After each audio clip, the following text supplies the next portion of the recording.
Hey everybody, this is Rydo and we're back to another live stream of Yu-Gi-Oh! Master Duel and video game news. Today is Monday, March 20th. I am just taking a brief second here to make sure that I actually go live this time, because last time I went live and I had changed the settings and it was privated. So 1 second here. Let's see. We've been going for just about 30 seconds, which should tell me that I am live. Come on, come on. How long does it take YouTube to really push out the notifications? That's an interesting thing to question. There we are. Yep. So takes almost another 30 seconds, which we are drowning in minute details there, but certainly it takes almost a full minute from hitting live to the point where I actually am live, and even at that I'm still 30 seconds delayed, but whatever. So for the accountability section, I am happy to say that yes, I did actually play some Prey Moon Crash. I am enjoying Prey Moon Crash a little bit more than I enjoyed the main game. I might actually get every single daily login this month too. And honestly, it feels like what should have happened is they should have flipped things. The team that made the original main game of Prey should have made a smaller, extremely linear horror struggle game, much more in line with the way the levels play out in Bioshock 1, if not having the run and gunning action of Bioshock 1, which I'm still not sure even in Moon Crash that you can really have that running and gunning actions, because they are just too much of a bullet storm. Bullet sponge, not bullet storm. The enemies are. Whereas even in Prey Moon Crash, the enemies are still bullet sponges, but not as much. If anything, I guess they are probably closer to, instead of being called bullet sponges, they're just very strong and deadly, so they will do a lot of damage to you, but actually they don't take that much bullets to actually be killed. So the stakes just seem higher, like you do more damage and they do more damage. There is also no difficulty setting in Prey Moon Crash. Instead, what happens is you start with a low corruption level, and then as you play through a run, which is this semi-randomized runs, it's kind of a roguelite, but even that doesn't fully describe it well. But the longer you stay in a run, the higher the difficulty goes. And if you just leave rooms in general and come back, generally it's not leaving a room so much as leaving a floor or going from one corner of a floor to another. But if you get far enough away for them to respawn something in that room, they will respawn something in that room. And they still don't really have that polished, because you would think that Prey Moon Crash would be more of a gauntlet mode, infinite run mode, but unless that unlocks after you do all the main story stuff, you really do want to just rush. And that is one of the things that certainly concerns me. I play some of the Duelist Cup off screen too. My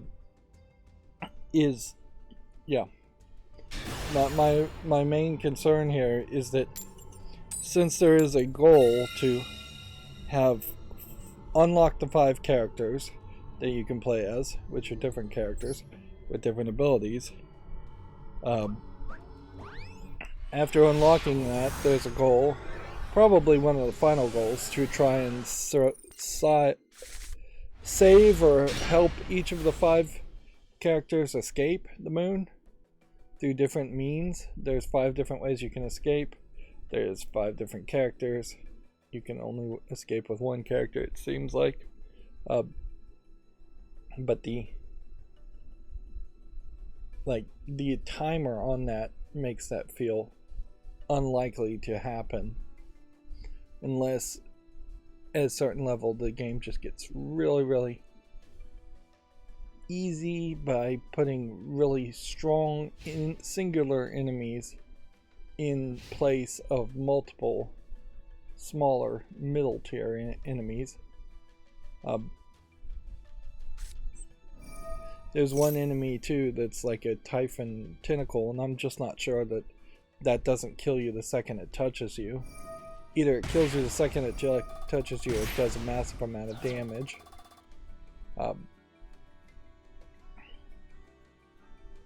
yeah, overall, I see a lot more promise in Prey Mooncrash at this point, 6 hours into the gameplay, than I probably felt 6 hours into the main game, which is crazy because the main game story really does work around this initial concept, and surely this was something that was pitched in the original idea of living the same day over and over again, which, I mean, that's just not really what happens in the main story, at least not at the level of difficulty I played as, which is I started at normal and moved to easy, and there's a very easy story mode that honestly I'd recommend most people play the game through, at least for your first run. Is like use only human neuromods or don't use any neuromods at all in the first run, play on story mode, then do a new game plus where you would use human mods if you hadn't used any at all, and then only in the third playthrough would you potentially want to start adding Typhon mods, which is exactly the opposite of what it feels like they wanted you to do, which was to instead use Typhon neuromods at the beginning in your first run and use it a lot. This guy's just not playing. There is kind of an hour-long experience in Prey Mooncrash that arguably, for the 3 or 4 times they wanted you to play the main Prey game, they should have worked closer to. It definitely feels like there was a general pitch that was given to 2 different companies that made 2 different, very different products. Honestly, if they had worked together better, there would have been probably 1 better game overall, or, you know, even 2 better games, because at a certain level, Mooncrash doesn't really need to be called Prey. It could have been a completely different game, and it would have worked just as well, as far as just, here's our take on a fast-paced, almost multiplayer-like experience that would be kind of like the Bioshock 2 multiplayer, which I'm not sure is a good reference anymore since nobody's going to play that or be able to play that. I don't know if you can play it still. But generally just the idea of having neuromods and upgrading your abilities while you go through a run sounds more intriguing. But even in that is one of the roguelite elements, though. So once you unlock an ability in a character, that ability is unlocked by default, so you really don't have as much of a need to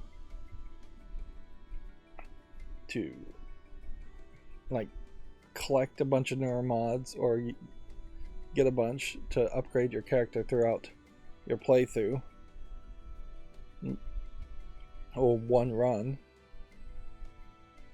Wow. This feels like the timer should have triggered by now. One of the game is just messed up. I'm streaming a little late today because I got a notification from my power company that they were going to cut off the power. Definitely seems like it was scheduled maintenance. And then so they cut off the power to my house for several hours this morning. And then need to wait a couple hours just to make sure it doesn't blow up and go off again. There is that risk, so let me put that out here. If I do stop streaming abruptly, that is exactly what would have happened, is that the power would have gone out again. Over the weekend, otherwise, let's see, other than playing Prey,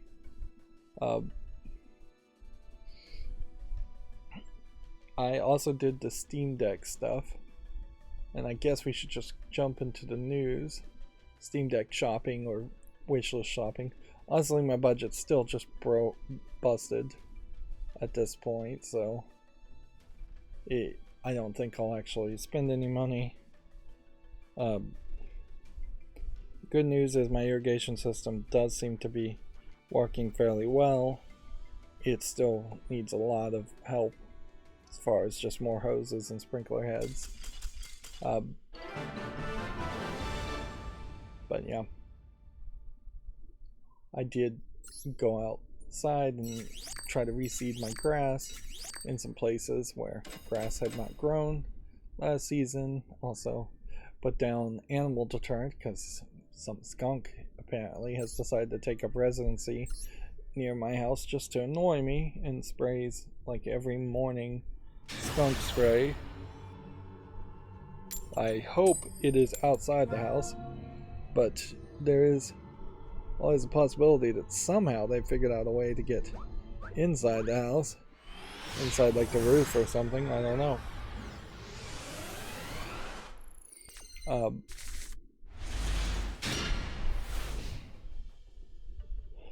Sprayed wasps too. Have to do that fairly frequently. There's a lot of cheap bad wood products, I think, in the awnings of my roof that are getting eaten up. It also could be that there's just a tree or something that has a lot of like bark paper that paper wasps are eating. I found a bunch of nests under the rain gutters that I have, which is a sneaky little place for them to hide paper wasp things. Make paper wasp nests. I also started to play with a app on my phone that does a 3D home designer. I've tried to optimize my free time, mostly my toilet time, by doing Publishers Clearinghouse free entries. You know, YouTube's not paying any money, so heck, let's at least put our hat in the ring for the insane win the lottery thought of winning Publishers Clearinghouse, which ideally you just want to win the like $5,000, $2,000 a week for the rest of your life prize when they have that. Right now they have like win $15 million, which $15 million probably more than $1,000 a week for the rest of my life, but inherently you pay potentially more of that in taxes all up front, and then you blow that money, as we've seen with so many celebrities, that it'd be very easy to blow that money. But there's a side prizes. They have all kinds of giveaways, and they make all kinds of giveaways all the time so they can have as many winners as possible. A lot of their giveaways are just like $5, things like that. But one of their other prizes is like $12 million to build your dream home, which I don't know how well they actually enforce the build your dream home element on that, because if I was to somehow, and this is all pie in the sky, if there was a miracle and I won $12 million to build a dream home, I'd probably only spend about $2 million building a house and want to keep the $10 million others. And if that's not allowed, I would just decorate the heck out of a house, just add as much amenities as possible, like have 4 ovens instead of 2, or something crazy like that, and have 2 theater rooms instead of 1, and add a second floor and just duplicate the exact same setup. But yeah, in that fantasy thought, I've been playing with this home designing app. It does have the inherent problem of a lot of these apps, and that 80% of everything on there is not available to you unless you go pro, and in particular in this case the pro is like a monthly fee. You can't even just buy the app, but it is just like 3D models, so it works good enough for what I'm doing, which is to fantasize about a general design. I did take a class in drafting in high school. I didn't pursue it any further, and I don't know if in that drafting path I would have ever gotten to a point where you're actually doing more home design and home staging versus just drawing the framing and the outer parts of a building.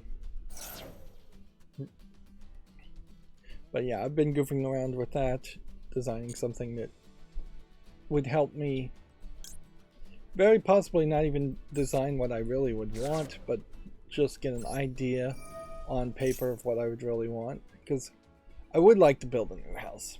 Like, I can't afford it.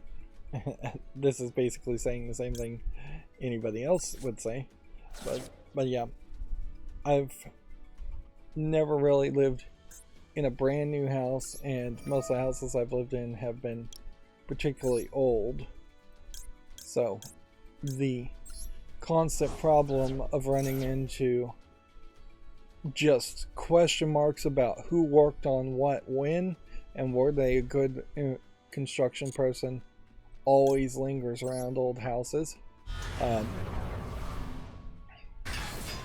But particularly with old houses, you have this situation where it may not have even been like a qualified construction person that built an add-on or added an outlet or anything. It may straight up be just a previous owner who thought they were good enough at construction to do it.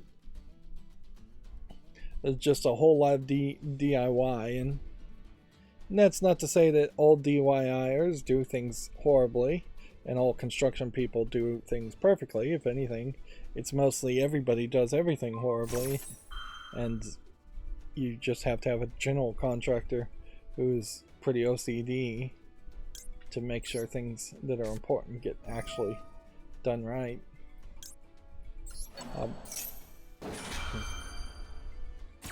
And that would be my hope as far as like building a new house, is that I could start off fresh with something new, and then inevitably as a homeowner myself I would probably start screwing things up. There's a lot of stuff though that could be a little bit experimental and could bite me in the butt if I tried it. There's a lot of things that could just be the new way in which things are built. For instance, even now, if you were building a new house, you probably wouldn't immediately think, should I have see if we take that won't work. Should I have like Wi-Fi access points considered as a thing to add to your house, or any of the smart home stuff? Like, should that be in an architectural design or something like that? And the answer is probably yes, but nobody would think about that really.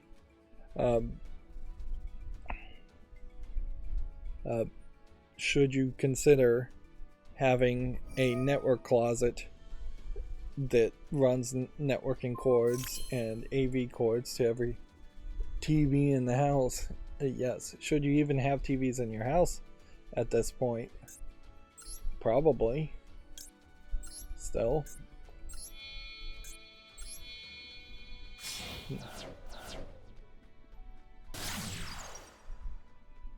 So yeah, there's a bunch of nerd stuff that could happen.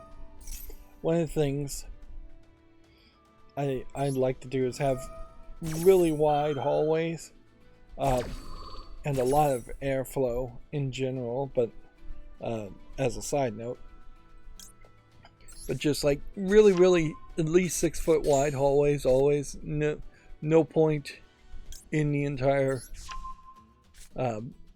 house would I like there to be narrow doors, narrow hallways, just because it's so much easier than to move things in and move things out, move big things in, move big things out.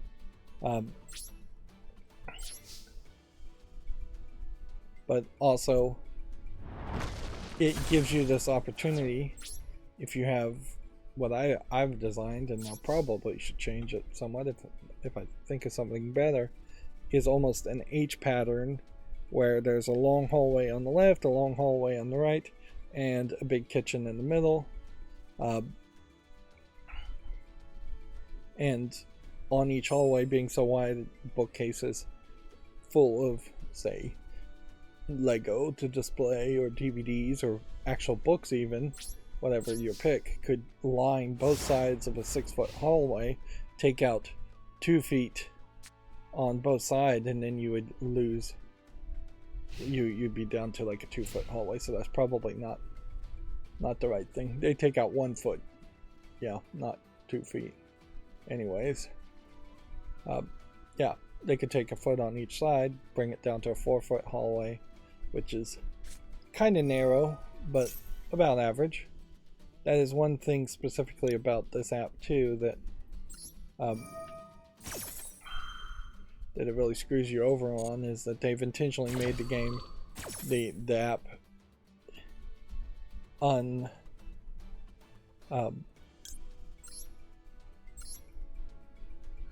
what's the word to say? Inaccurate? Yeah. They've intentionally made the app inaccurate, so you cannot say I want this room to be, say, 10 by 12 feet. Instead, you have to just kind of draw a box, and whatever the box size is, you can get like 5.7, which that doesn't make a lot of sense, honestly. If there were some real limitations as to why that would be the case, it would be on 16 inches, on 8 inches, on 24 inches as far as flooring and ceiling as framing goes. Yeah, if it was snapping to specific frame dimensions, maybe then that would make some sense. And that's why anything I would make, this app does have the ability to export. And so anything I'd make, I would export to a real architectural person and go, alright, now fix it. Here's the general idea. So fix it to proper dimensions.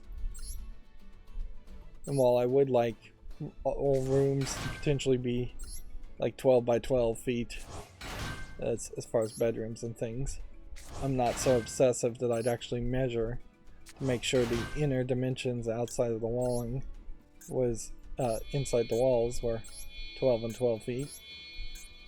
It just doesn't have to be that accurate to me. But yeah, that is another thing certainly I was thinking about, is just the direction, if you are building a house, you would want to go, if money is no object, in the sense that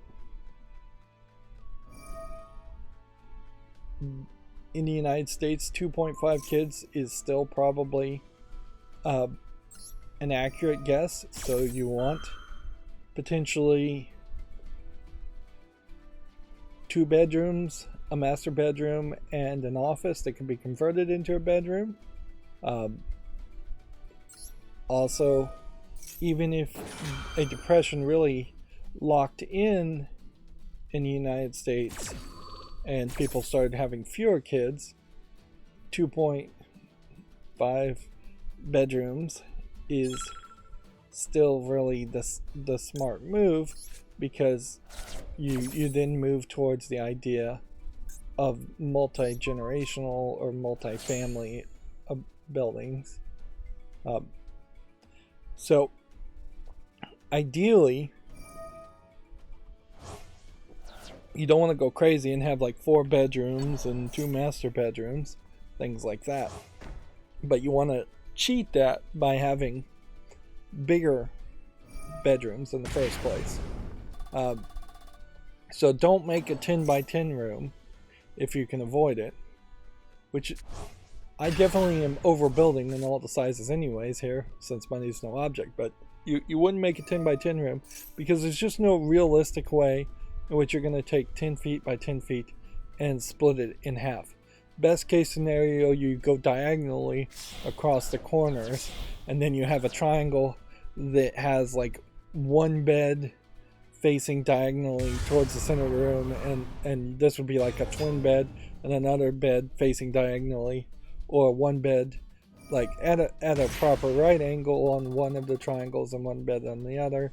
You could definitely split a room and share a room and draw a line down it, but actually putting a physical wall there and having closets to make it legally a bedroom, as far as real estate is concerned, that's going to be tough. That is going to be really, really tough. Whereas, if you've got a 14 by 14 room, split that in half, 7 by 7 room, still kind of small, certainly. I'm definitely not suggesting having a 20 by 20 room that could be split into a 14 by 14 room. But yeah, 14 by 14, 12 by 12, that's really the size I think people should go for. Alright, I'm gonna do this and hope that this is my saving grace, is to be able to destroy this and destroy this. Mostly though, you don't want to split the room more than you want the idea of drawing a room downward by just putting an imaginary line down there. I'm putting by default queen beds in every non-master bedroom, which in reality, yeah, you wouldn't likely have a queen bed. If you have a queen bed in every side bedroom, that means potentially you've got 2, maybe even 3 kids if they're young enough, all sharing one bed. Or more realistically, you're squeezing 2 or 3 twin beds, or 2 or 3 bunk beds, which could potentially hold 6 kids in one room. Again, planning for just like the worst case scenario where multiple families are all living in the same houses. It is a lot more politics, frankly, than actual physical placement that would prevent multiple families from living together. But yeah, just starting from the idea of having a queen bed and having room for a queen bed, and then scaling down from there, and then starting with the idea of every room having a big gaming station, computer desk, adds a lot of extra square footage, which is really what I'm doing, is just trying to build what is the biggest room that you possibly could need, and then in reality you would bring that all in with either bookshelves, wardrobes, something else, or just a lot of empty square carpet space, which that's not a terrible thing to have either, is to just straight up, oh man, I cannot destroy anything. Well, I just screwed myself, didn't I? Alright, well, game over for me. But one of the things that has occurred to me, and that's the whole idea of doing this, is just looking at it in a 2D top-down and a 3D perspective, although the 3D is pretty rough with this app, is just, when you put a computer in a room, very much you don't want it to be facing away from a bed, in the sense that you don't want to run into a scenario where you become a potential streamer and behind you is a bed. You just don't ever want to have to show off a bed. That helps prevent accidental live streaming of like bedroom activities, and B, it just looks better. So you want it kind of in parallel or blocked off in some way or another. And then I'm trying to build the entire house to have a lot of airflow channels where theoretically on the bedroom on the right you can open a window, and that window will directly go through the door to the bedroom into the hall, through another door, through another room, out another door on the other side of that room, and then through a couple other, through the second hall, and the left hall, then the right hall, then the left hall, then through another door, and then through out another window. So ideally east to west, and I'm building the entire house with the idea that north is the up part of the design, and that affects sunlight and sunrise. But yeah, east to west, west to east, just a lot of airflow potentially going through there, and potentially light even, although light may not be much of a help in that case because the house itself is just so big. But that also creates a line of sight issue, and that's frankly something that should be addressed anyways. Like for bedrooms, ideally I'm leaning towards the idea that kids and people deserve their privacy, so I'm trying to have the door to the bedroom open in such a way that the first thing you potentially see is the closet doors, which means a parent could walk into a bedroom just a step or two, throw some clothes in the closet, and then not turn around the corner and see what the bedroom looks like. Now that does inherently mean that if a door opens,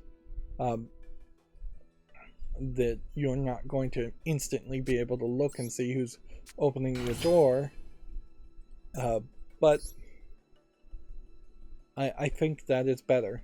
Like ideally you just don't want a line of sight where you have your bedroom door open and someone can see all into your bedroom, or worse, you open your bedroom door and look out into the hall, and then the hall lines directly into a bathroom door that might be open, so you try to stagger them so there's just this better line of sight concept. Although even at that directly contradicts the idea of airflow, because if the air flows directly, then line of sight would be directly. So I have to pick one or the other, basically.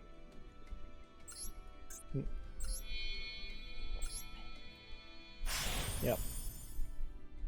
Surprisingly, there is a 3D model for pinballs, and each of the 3D models that you can use just gives you a general idea of what the size of certain things are.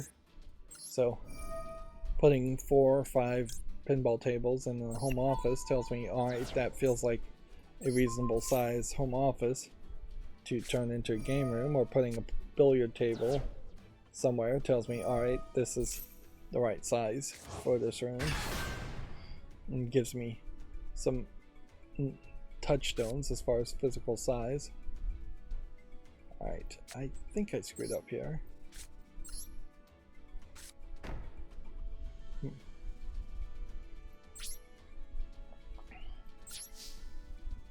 Yep. Let's see. I'll probably talk about this more as I continue to mess with it, and undoubtedly it will be another distraction. So I'm happy to say that I did actually play some Prey Moon Crash alongside being distracted with fantasy home building. Like ideally I want some kind of elevator lift system in the garage that would go to a flat top roof. A flat top roof would almost certainly mean I need some kind of like Adobe style design or something similar to that. that I want a flat top roof and an elevator so I can bring solar panels, potentially even a solar water heater, put it all on the roof, and go up on the roof and work on it at a very reasonable amount of effort. Which inherently that's always the problem there, is that you have very unreasonable amounts of efforts when you have a sloped roof. Of course, snow and rain can be problems depending on what you build to have a flat top roof.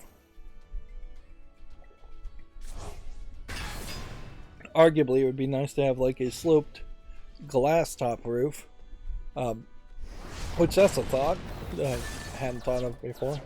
But just like having a sloped glass top roof, potentially a cold roof that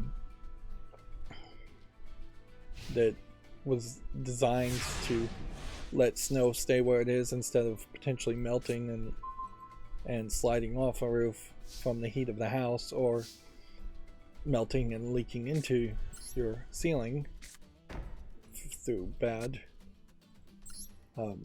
construction or leaks in general. It doesn't have to actually be bad construction to leak. But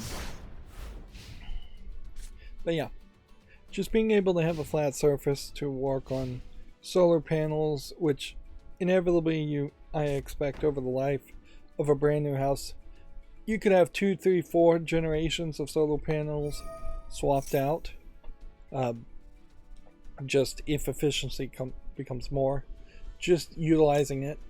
Having an elevator system of some sort to bring up solar panels and heavy equipment makes a lot of sense. Now that doesn't mean I want an elevator box on the roof that I step out of. If anything, I really just want a probably somewhat dangerous lift system, something that you might dangerously jerry-rig yourself, as far as having a few winches and a metal frame and some tracks.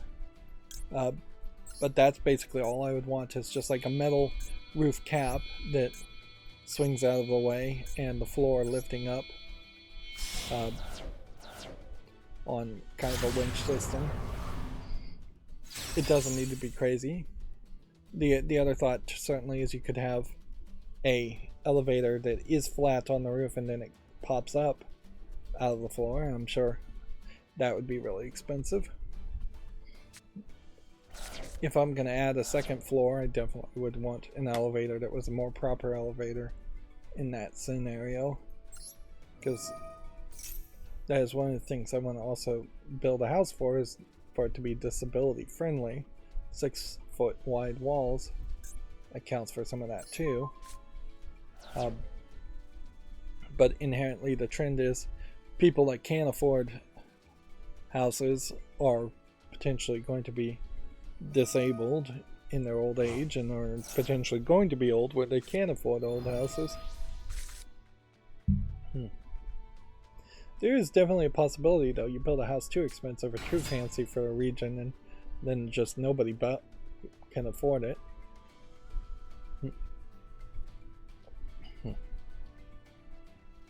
Let's see, is there anything else for me to ramble about in this new obsession? It is a new obsession, certainly, too. It'll keep me away from messing with any more Tuya Smart Life stuff for a while, which I don't have too many more Tuya Smart Life things to do. And Raspberry Pis are still impossible to get, so that too is an issue. I do have other projects certainly I could work on, and plenty of Lego.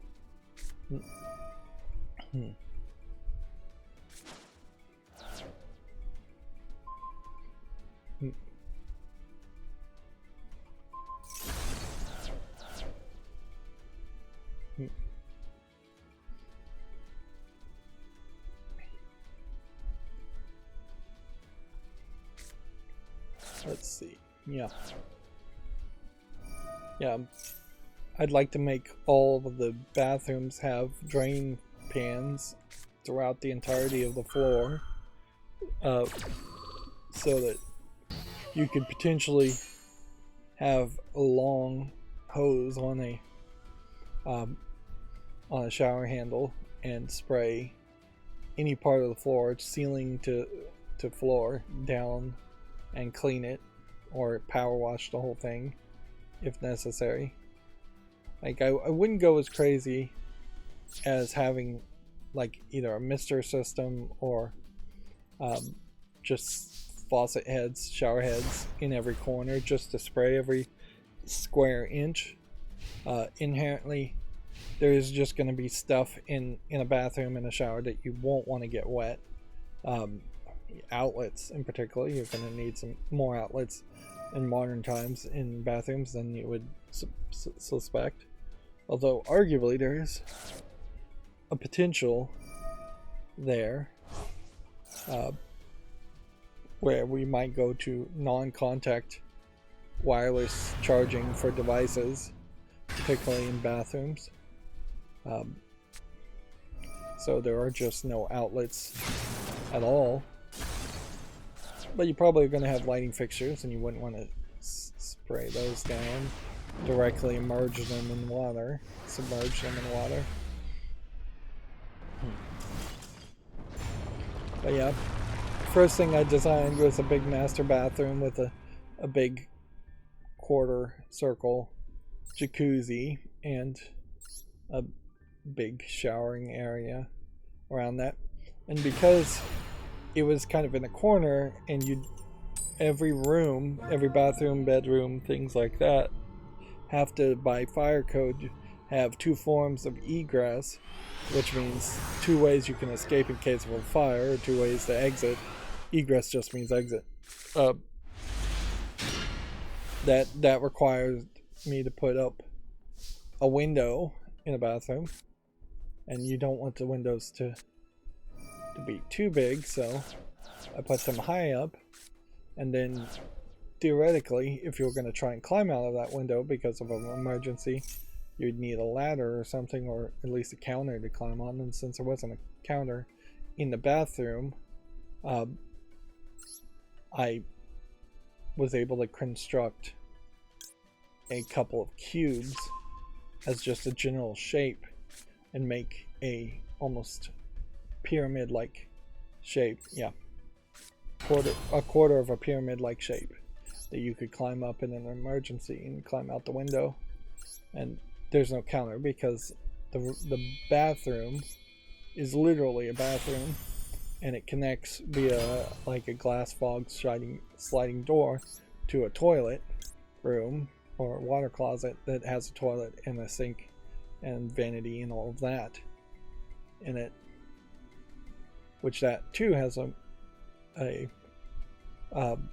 window in it that you could potentially then climb on the counter to escape. But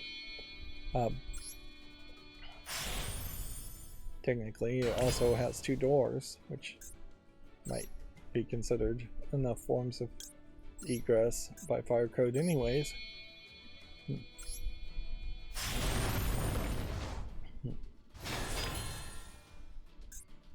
You also want to have closets, at least one closet that is in the center of the house in case of a tornado, unless you have a basement, and then you would want easy access to the basement in the center of the house, just in case of a tornado or panic room situation, more tornado than anything else. Something without windows and strong doors.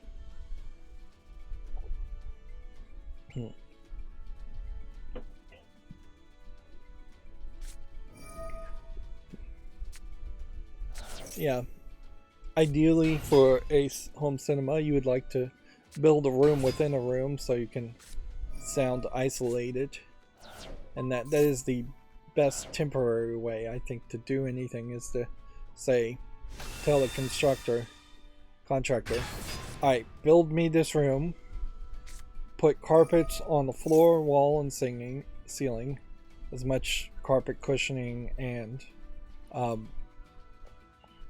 as thick carpet as you can get cheaply. Just carpet the whole room, and then inside that room build me another room now, and don't connect any of that room with the other room, so it would just float on top of the carpet. There's still airflow issues there, and you then would have double doors. Certainly anywhere there's an air gap might be an issue. It just creates a great situation though to build a room within a room like that, particularly if you have infinite amount of free space, where you could squeeze a 3-foot wide gap on like one side, and then get behind the cinema to have an AV server and network servers in general just ready to go to play all your video, play your video games, connect your video games to the internet. You don't really need a 3-foot gap on the sides though, like just behind the screen basically. That'd be a waste of space to have a crawl space on either side. You just need, honestly, probably a foot at most.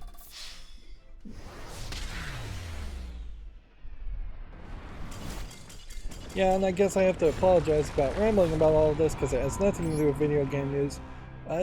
I'd say the home designing app, which has a very generic name, and that's why I'm not mentioning it, is because I just wouldn't be able to tell you what the name is. Actually, I could just bring up the app on my phone. It's called Room Planner. It's red, a scarlet red with a word home on the icon.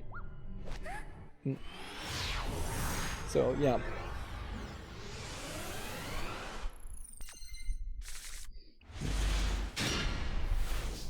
It's an interesting kind of game. Now, theoretically, I could just buy House Flipper and play House Flipper, and honestly, House Flipper probably would do a slightly better job as far as just, I assume House Flipper has a design mode. The problem with House Flipper though, and this is where a House Flipper 2 could improve. I don't think House Flipper 2 is out yet. Maybe it is though, I'm not sure. Ideally, a mobile app and the ability to export. Those are the two default things that you would want as far as actually using it to get ideas of how you would want a house designed and decorated. And most of it's decoration too, because honestly, as far as building code and all of that, unless you actually are an expert in it, you'll never get it anywhere close, and so you're going to have to just hand it over to an architect, and the architect is going to probably hand it over to several specialty architects that are electrical plumbing type specialists, and they're going to make their own plans and own blueprints that are all going to synergize together for one collection of blueprints. And then you have to just hope that the construction people build as the instructions go, or can explain, have really good reasons as why they're not building the way the instructions go.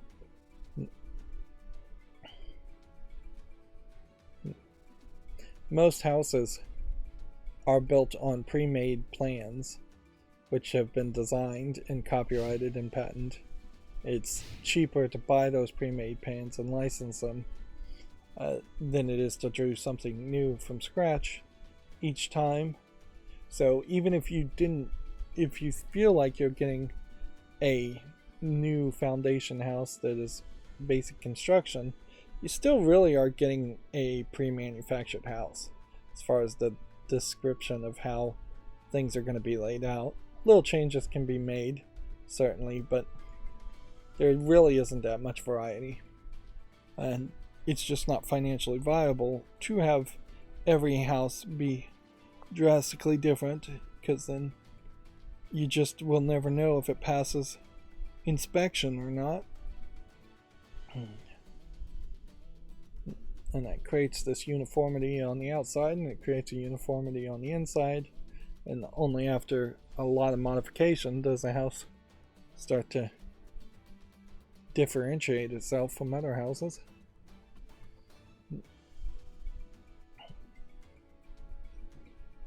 But yeah, I'll probably never be able to show off that. If somebody did gift me Home Flipper, I probably would start playing it right now, since I am feeling kind of a buzz there. That was one of my concerns, certainly, as far as it was taking me a long time to get around to playing Prey Moon Crash, was that I was starting to ask myself, am I not playing because my arms hurt because I got sunburned, or am I not playing because I'm not interested, and should I just skip over to another game? But fortunately I was able to jump into it. I might still jump out of it though. Could be very, very draining if I had to put another 20 hours, say, into Prey Moon Crash. It doesn't feel like there's enough content in the game to justify that.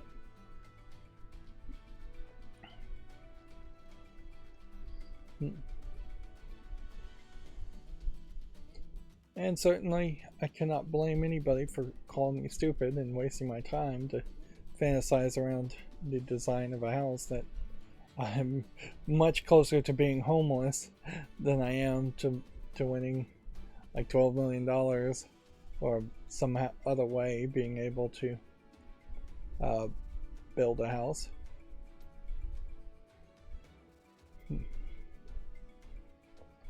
So either Resident Evil 4 is out now or it's about to be out. And so I've started to see a few more cosplayers do Ada Wong. Now, Ada Wong cosplay, kind of hard to mess up. Lady, Asian lady, black hair, long red Chinese style dress, a gun. Honestly, I don't even think she has a gun holster. I thought she had a knife on the leg holster.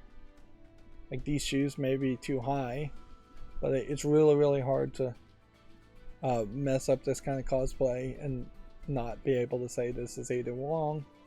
That being said, it's also really hard to make it look actually good. Still no movement there. So yeah, it becomes a weird cosplay in that there is just not that much costume in it. Inherently, if you do want to make a costume and cosplay as Ada Wong, dressing up in the STARS outfit and the military outfit would take a lot more work. Potentially quick changing between the red dress to the STARS outfit wouldn't work, but maybe you could quick change from the STARS outfit to the red dress, and that would work. That would be an amazing cosplay, certainly. I point this out mostly, though, to mention that with Resident Evil 4 coming out, I still have yet to hear any talk of Ada Wong showing up in the story at all. Like, she may just not be in the story in the remake, or she may be being held back for some DLC experience. There is kind of this whole idea, I suppose, with the remakes of Resident Evil, that they're trying to streamline things, and they're skipping over things like Code Veronica for that reason.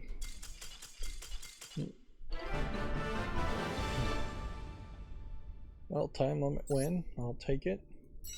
I'll take any victories I can get, so I don't have to play this. This ends the 26th. We've got 6 days, effectively, to win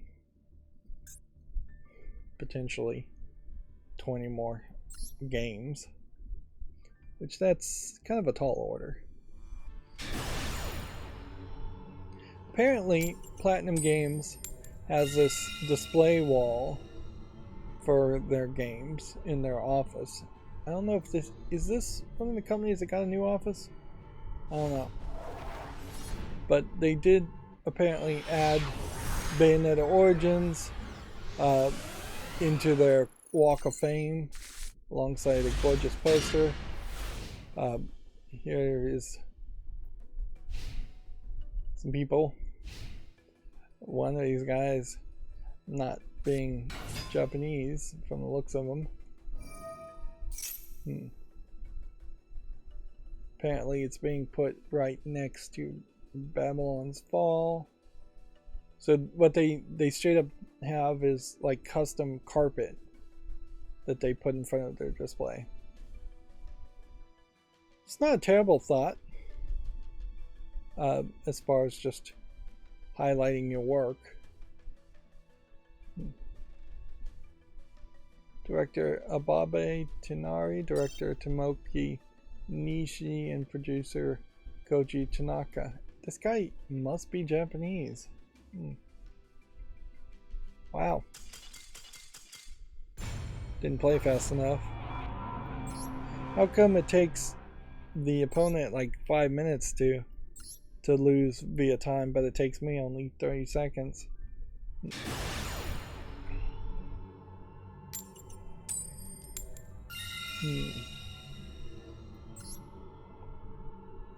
This is something that really highlights the problem, at least for my eyes. Maybe other people can see the difference better, but like the difference between like Asian people and Anglo-Saxon European people in the United States, white people in the United States, because this goofy looking guy here definitely strikes me as a white guy, white American or white Anglo-Saxon person, and yet the names that line up scream that this is a Japanese person.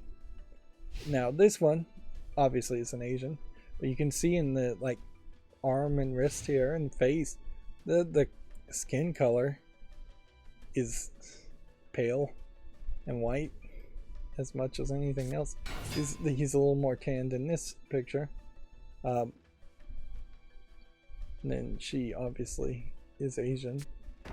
The eyes and eyelids make it fairly obvious. But even in this picture, yeah. And so certainly when you get into animated things in video games or anime, if in the real world my eyes can't tell the difference or get confused and think that this guy is a white guy, pictured are Ababe Tinari, the director, art director Tomoko Nishi, almost certainly this guy, and then producer Koji Tanaka, almost certainly this guy.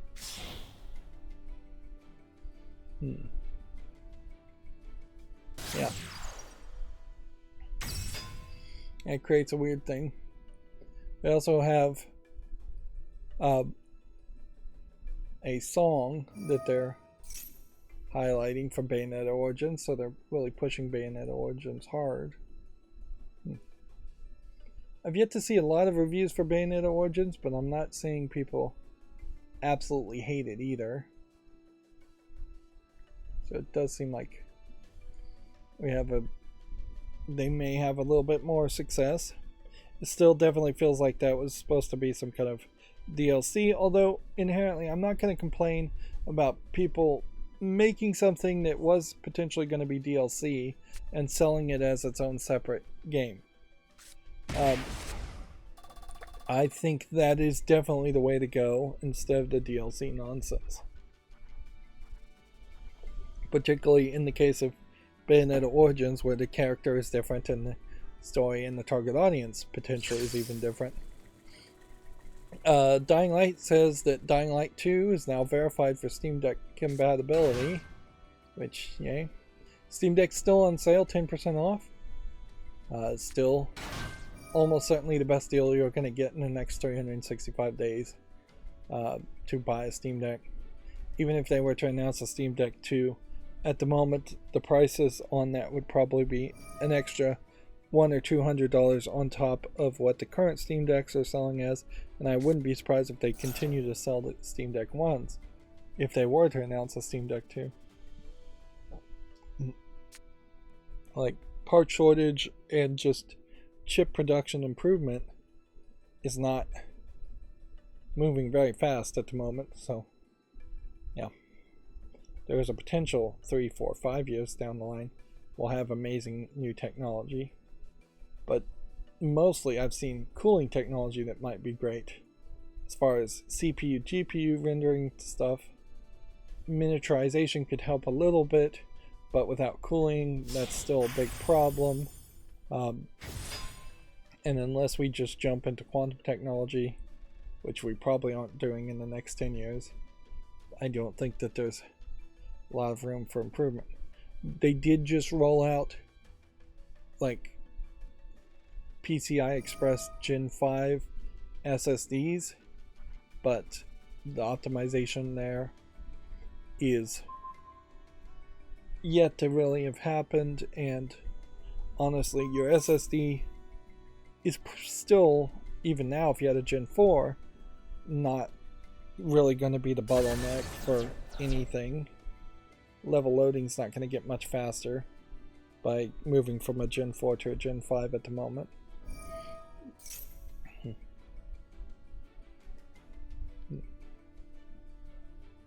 RAM will slowly progress to DDR5 and get a little bit better, but it's all going to be so expensive. I wouldn't be surprised if you maybe still have Gen DDR4 in a Steam Deck 2, have optimizations but no major generational increases. I bet they're not going to push for ray tracing. There is potentially an argument that a Steam Deck could fit into some kind of headset. It may be too heavy to be a headset, a like Oculus Rift type device. But I could see Steam trying to push VR again and saying hold the Steam Deck and control the Steam Deck as our controller for VR, which really would be a step back. And sliding a Steam Deck into a headset so it's in front of your face with some lenses in front of it. That would probably be a step back too, and too heavy. Let's see. For some reason, there is a version of Myst that I don't own on Steam. They're having Cyan, the makers of Myst, are having their 3rd annual cake competition, in which seems like either employees or hardcore fans are making cakes and sending pictures here. Here you have the original Myst Island being shown as a cake. Contest is open worldwide in entrance. And so far they haven't had any pushback as far as or any submissions so far. This was the previous winner's cake from previous years. So if you have an itch to make a cake around Myst, that's available to you. YouTube advertisers says the latest news from Nielsen's people are spending more time streaming YouTube and on TV than any other streaming platform. Where, let's see, streaming, YouTube is 7.9%. If anything, this is just showing the division here versus Netflix versus Hulu. Major drop down from Netflix to Hulu. So as much as people may threaten to leave Netflix, they've yet to really do it for something else, or they've done it and they've just been divided. Then Prime Video, and then Disney Plus doing considerably poorly. Like, inherently, since Disney owns a significant amount of Hulu, it would make a lot of sense for Disney Plus and Hulu to merge together. And then they would probably be up in the 5.1 percentage point, right? Much closer than Netflix. Peacock has only 1%, Tubi is 1%. Tubi, does Tubi even exist? Pluto, other streaming altogether equals 6.8%. So there's just a massive division. Whereas if you compare that to cable, what do you have? You have maybe 3 or 4 cable companies. You have like Dish, DirecTV, AT&T, Spectrum, and then potentially other, which would give you about 5 options, I would say, at best, or across the United States. I assume this is United States information. So if you just sliced 30% amongst 5 people versus 34% amongst 1, 2, 3, 4, 5, 6, 7, 8, 9 people, you're still probably getting a lot more money for cable if you're running a cable company. Plus, you're probably charging significantly more amounts of money that way. And then broadcast, I assume it's free over the air TV.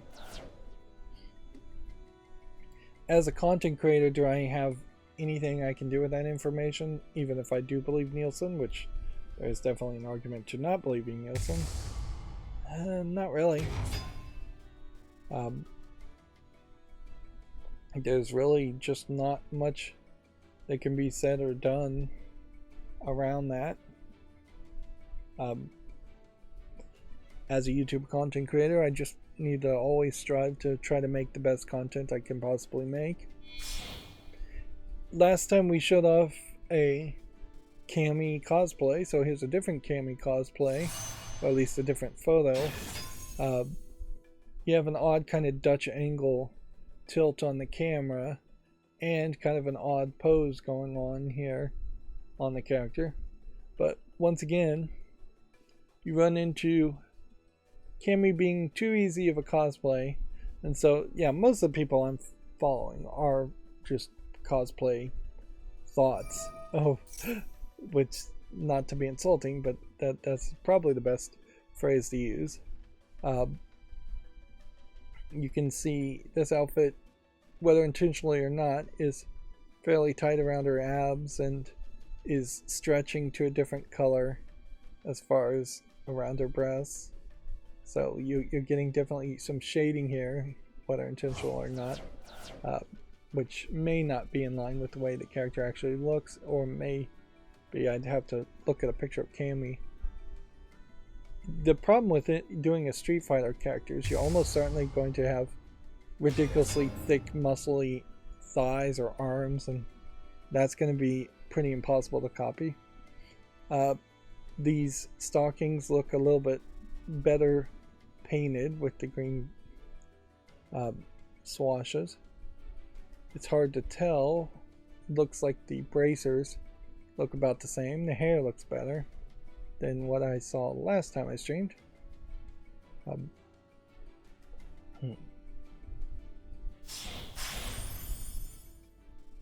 yeah, you either very often have a case where you have somebody that is dressed into a ridiculous amount of clothing as a video game character, and then it becomes too difficult to cosplay, or you have very iconic characters that are dressed too simplistically, or for YouTube, there are definitely some cosplayers that are just underdressed in general because the main character they're copying is underdressed in general. So there definitely are these things I see on Twitter where 99.9% of their butt is exposed. Most of their skin is exposed. It's just like, okay, you're in underwear or naked, or nearly naked. At which point, it really just becomes a lewd bourgeois fantasy photo pretending to be like the character than actual costume involvement into something you would call cosplay. Here we have an example of someone doing the Final Fantasy character, and they've picked a green screen background and put some large amount of effort in that.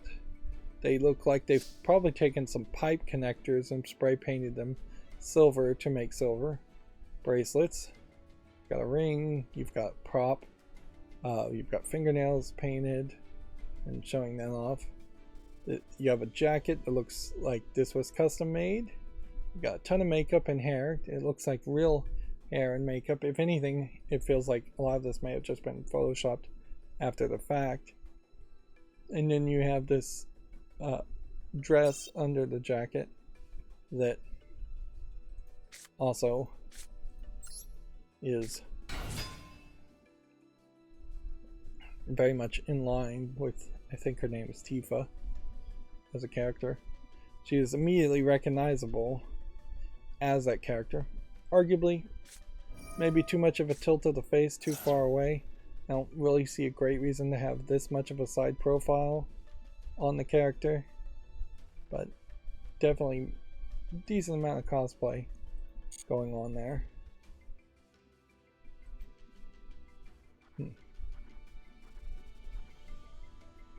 Let's see, why am I wasting time talking about cosplay? I don't know. That has just become the new default thing. I've started to talk about it more. Perhaps that is an indication of some slight boredom around mainstream video game news in the past couple of weeks, which honestly there just hasn't been that much. Right.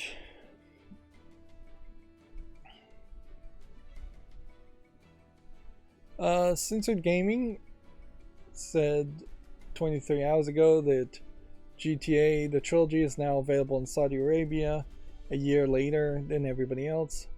It's been rated 18 plus by the country's GCAM rating system. It's kind of ridiculous the game is coming out at all. An interview from December also gave further insight into Epic's court battles. Epic plans to fight for the freedom of users and devs on mobile platform as long as it takes in whatever the cost. Of course, Tim Sweeney has to say that. And then there was this Tim Sweeney has a lot to say on censorship and free speech. He's certainly, I think, using censorship and free speech as a way of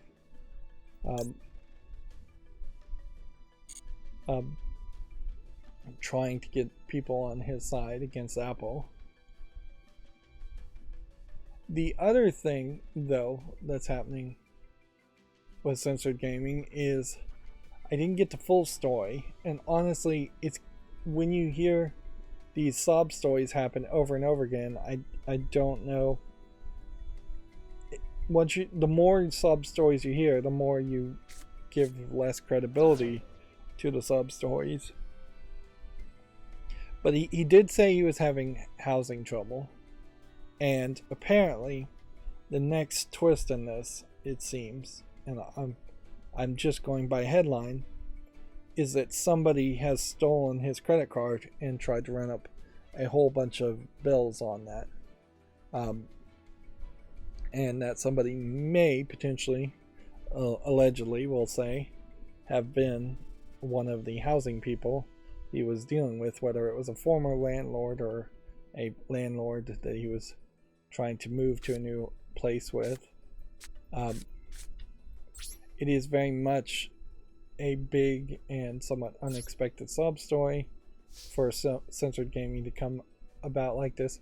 It comes off a lot like Pure Life for Living, who put out another video after putting out several videos to drastically change their channel towards an anti-bullying message, that they were pushing the idea they were bullied off of YouTube from their homestead building projects, which they'd all but abandoned years ago and weren't putting out any videos at all, really. But yeah, censored gaming was just not making any footage. He is now back to making footage that is somewhat worth mentioning, but it is weird that he also is still running into this whole issue of being really in financial trouble. But at least that's the message that he's putting out there. I did look at the whole coffee website. It does look like I could make a coffee website. At this point, though, I don't think I want to. At this moment, I just want to kind of focus on trying to get more subscribers and more views and just get back into the partner program and just be a big enough content creator to start to try and maybe get more feedback and improve the quality of my content, or just get people to support me by watching videos.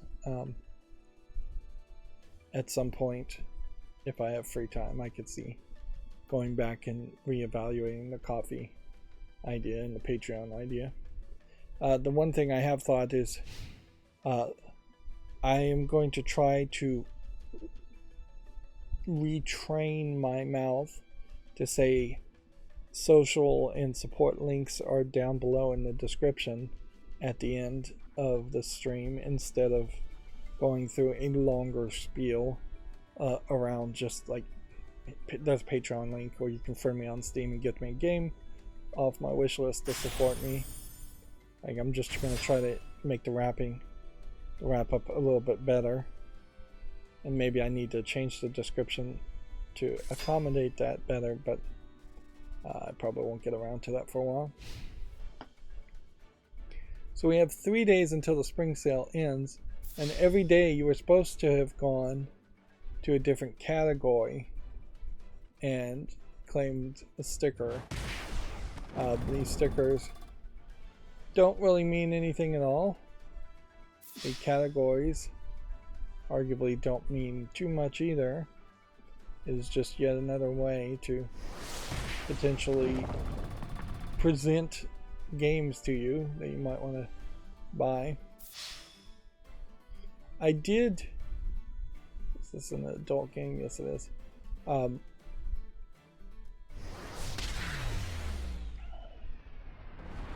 This is that Blue Protocol game that's already censored and it's not even out yet.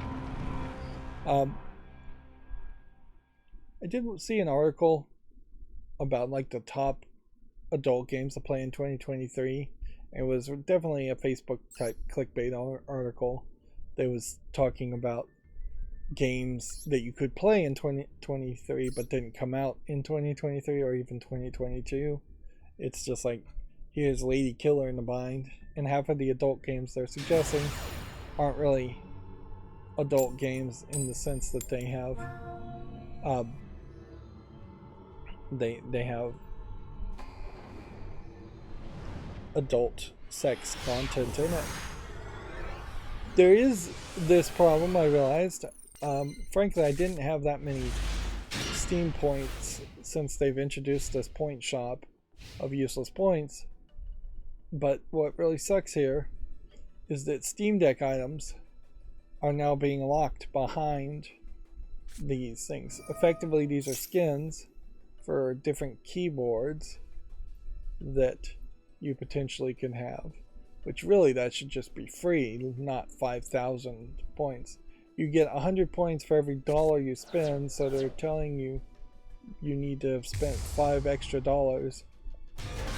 to earn the right to change into these different color combinations, which is ridiculous that that's $5 when it's only $3 for the startup movies. And I did go through here and purchase all of these startup movies. Now, as still images, they don't look amazing, and yeah, I'm still not 100% sure if these startup movies play when your Steam Deck is booting up as much as they play potentially when you're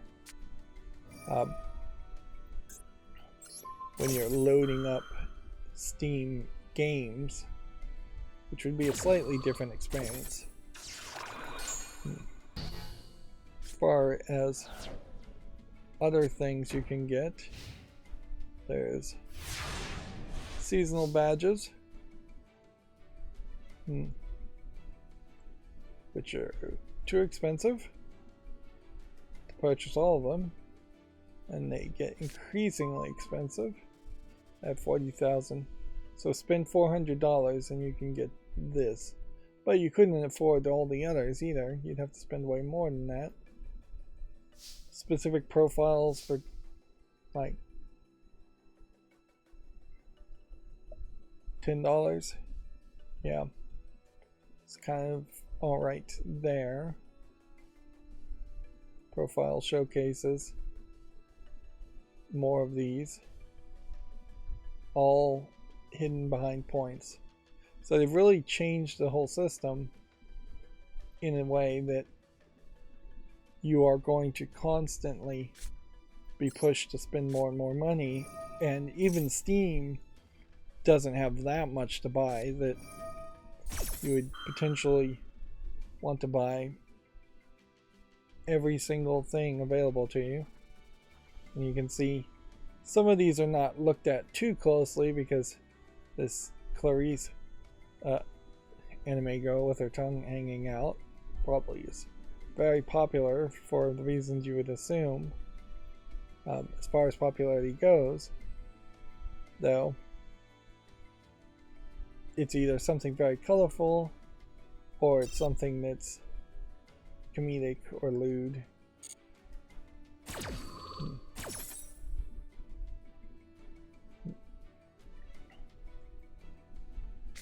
Or maybe just something that's kind of relaxing. It is questionable why you would want to spend any points on any of this at all, though. I mean, these are things you would have gotten for free in the past by doing trading cards, or you would have just unlocked them as you were playing the game. And honestly, they should just be unlocked while you're playing the game. There is this inconsistency here in that Steam seems to have this desire to make money off the backs of selling art that is barely anything.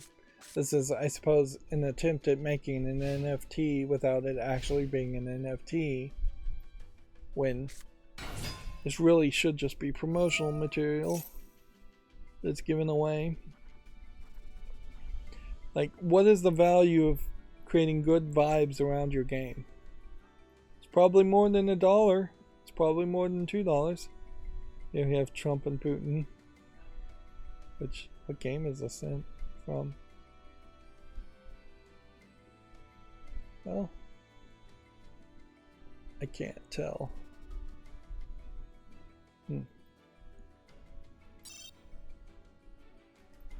DVD.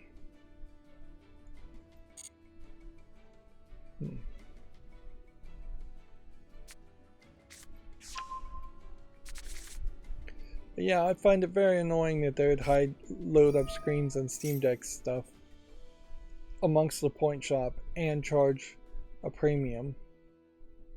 Standard items that you would have gotten potentially for free or by making trading cards, which you're just not really getting trading cards as much anymore. And that they're obviously trying to get away from the idea of trading cards and the idea of selling trading cards. And see, this really, I guess, becomes a case that someone at Valve had to make an argument that they knew they were making a ton of money by people trading trading cards and booster packs, or they were making at least some money there, and they wanted to get away from having the ability for people to sell or trade the items they get, and so they came up with this point, but then they had to potentially justify the point system and still make some money that way. As much as this does feel shady, this is a cleaner system than the system that existed before, by far. And it creates a situation where you're not getting a bunch of garbage stuff on your account, which just makes the database as far as what items you own in your account larger if you don't really want them.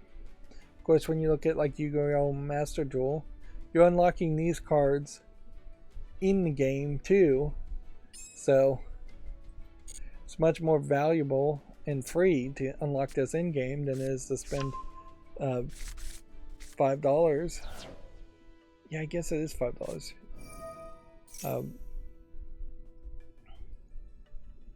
But it is technically a cleaner system, more focused around pushing people to purchasing only games and just buying more video games. There is a problem certainly when you have Portal games, or Valve games in particular, and they are some of the most expensive things available to you. And most of this is just like competition around things that Twitch said it was going to add, and I'm not sure if they ever did, but obviously it didn't change anything that they did add them. Items from games. Shin Megami Tensei 3 Nocturne Remaster. I don't own that game. Nope, I guess this is just a combination of random games. Some of these games I do own, but EVE Online I don't own. You can also get full bundles for some games, including discounts now on the Point Shop. So if you wanted the Lunar New Year bundle, you could get that. I'm about to lose.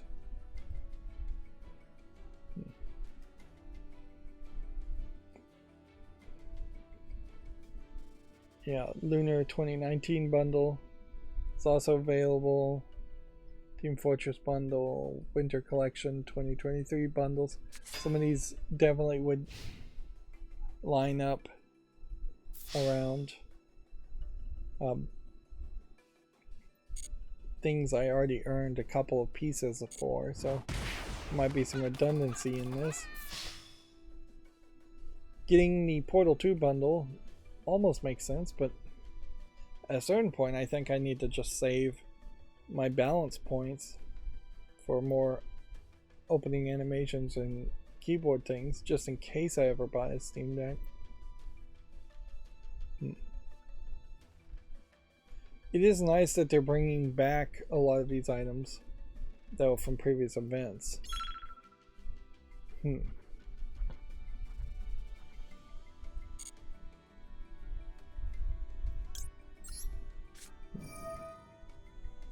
Just go ahead and toss this.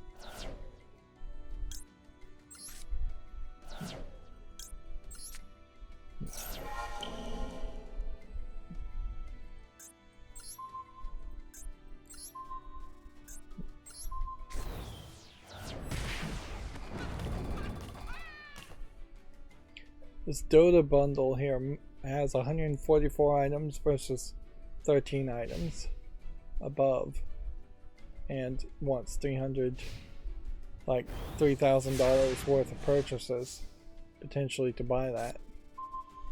That seems completely unrealistic. Yep.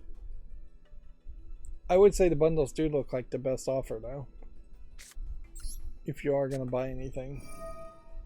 But there is no bundle for the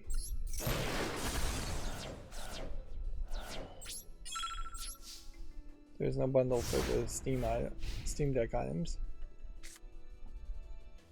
Alright, I'm taking the long path certainly to get to it, but I did do some theoretical, hypothetical shopping. Went to my wish list, searched by discount, searched by price, and then looked at the rank and looked at the top 100 games or so. Throughout that process, I made this discovery. Princess Maker Refine, which is a re-release. I don't know if it is really a remaster or polish whatsoever of an old game called Princess Maker, which is a daughter raising simulator. Honestly, it's potentially the original daughter raising simulator. Now, either by mod or by code, at some point there was this way in which you could get the daughter, who is very early 90s, late 80s anime style. She is a daughter, she is young, she's uh, underage, but there's a point where you can get to her somewhat naked, but nothing particularly sexual was shown or implied by it. It was just like, alright, you can, like, it's basically bathing type stuff. Although I don't think it was bathing as much as it was just clothing changes. So slight controversy there around that, but not really enough of a controversy to stop this game, which has some relevancy. A lot of people did play this back in the day as an early, like, PC game. And honestly, it's way better as a game for its simulation of raising a child than it is for anything else that you might think it offers, because it really doesn't offer anything else. But yeah, there was seemingly no controversy in releasing this on Steam in February 17th of 2017. And then I saw that it was mixed, and I said, well, why is this mixed? Because this would have been highly reviewed before. Well, apparently a recent patch at the time of the posting censors the game post-launch. Uncensored patch is none at the moment, which, if Valve came back and said you need to censor this, it took them a long time to come back and say that. And it is kind of ridiculous that they wouldn't make a stir about that. That Valve is coming back years later. Years as in August 1st, 2022. Here you can see review. I bought this game back in 2017 mainly to support more Princess Maker games coming into the West. A few days ago, the publisher released a new patch and stealthily censored many images in the game without telling any of the users. They changed a single player game after 5 years. Don't buy this game. I'm gonna send Steam a complaint because this type of change may be illegal in my country. Censored within update years after release, July 31st.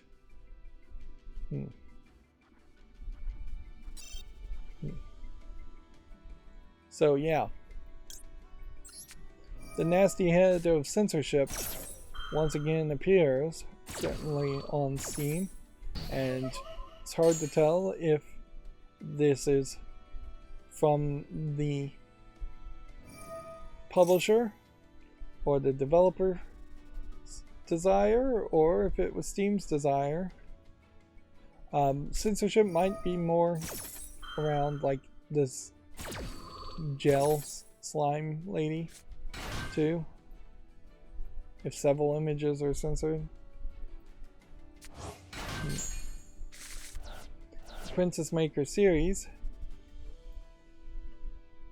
is continued here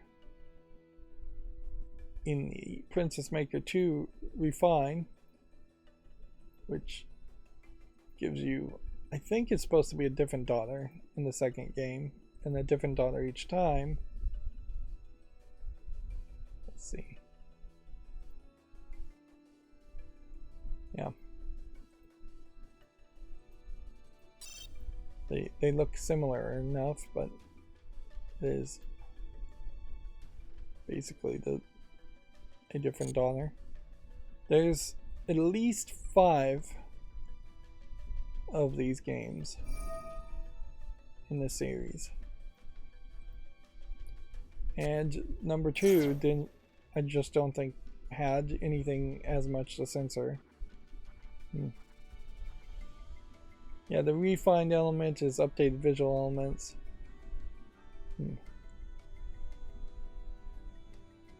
There is one game not made by this developer in that same genre, but overall the daughter raising simulator, or the child raising simulator, is mostly dead.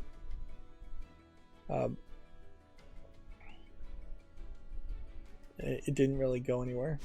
So you have Princess Maker 5 here, which is not a refine, that came out in 2018. Princess Maker Go Go Princess, which I don't think is the same kind of, I think is a spin-off game. You can see overall there's a lot of mixed reviewed games. Princess Maker Fairy Tales Come True. Those two might be side games.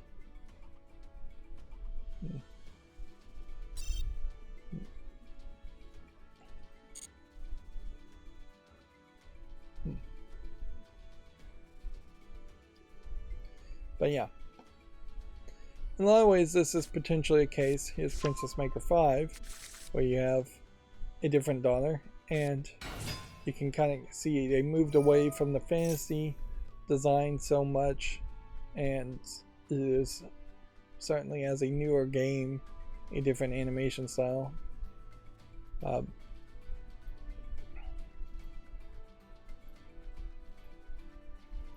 yeah, more of a game play, more gameplay elements, I'm sure. You can see this is also mixed. Why is it mixed? Let's see.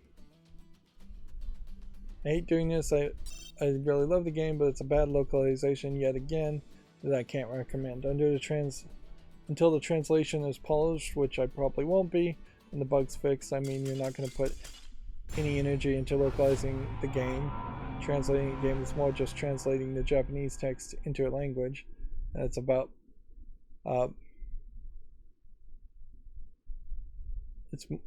it's about putting that and making it understandable to your language's audience. Give it to someone who will. Terrible, you can't play offline and frequently get failed packet file system initiation.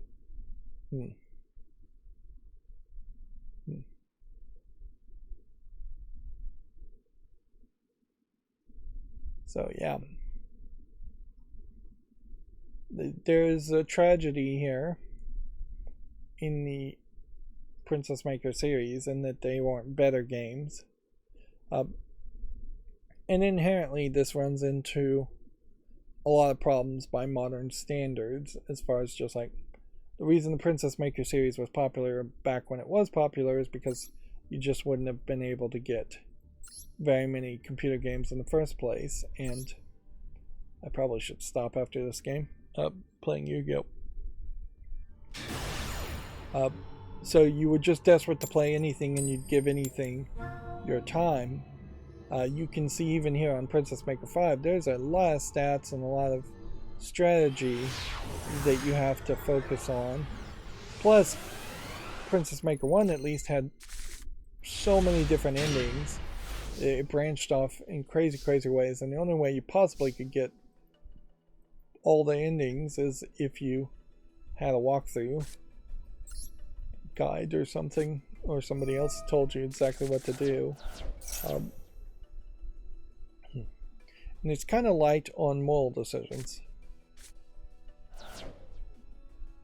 Whereas now, in modern times, if you were going to think about something that was the equivalent of, I want to tell a story in which somebody is raising a child and you're making moral decisions and trying to raise that child to be a certain kind of personality or have a certain kind of character, what games would you really think of to compare Princess Maker to? Sadly, the answer is The Last of Us Part 1, Last of Us Part 2, not so much, but maybe a little bit even there. The God of War remake with the boy.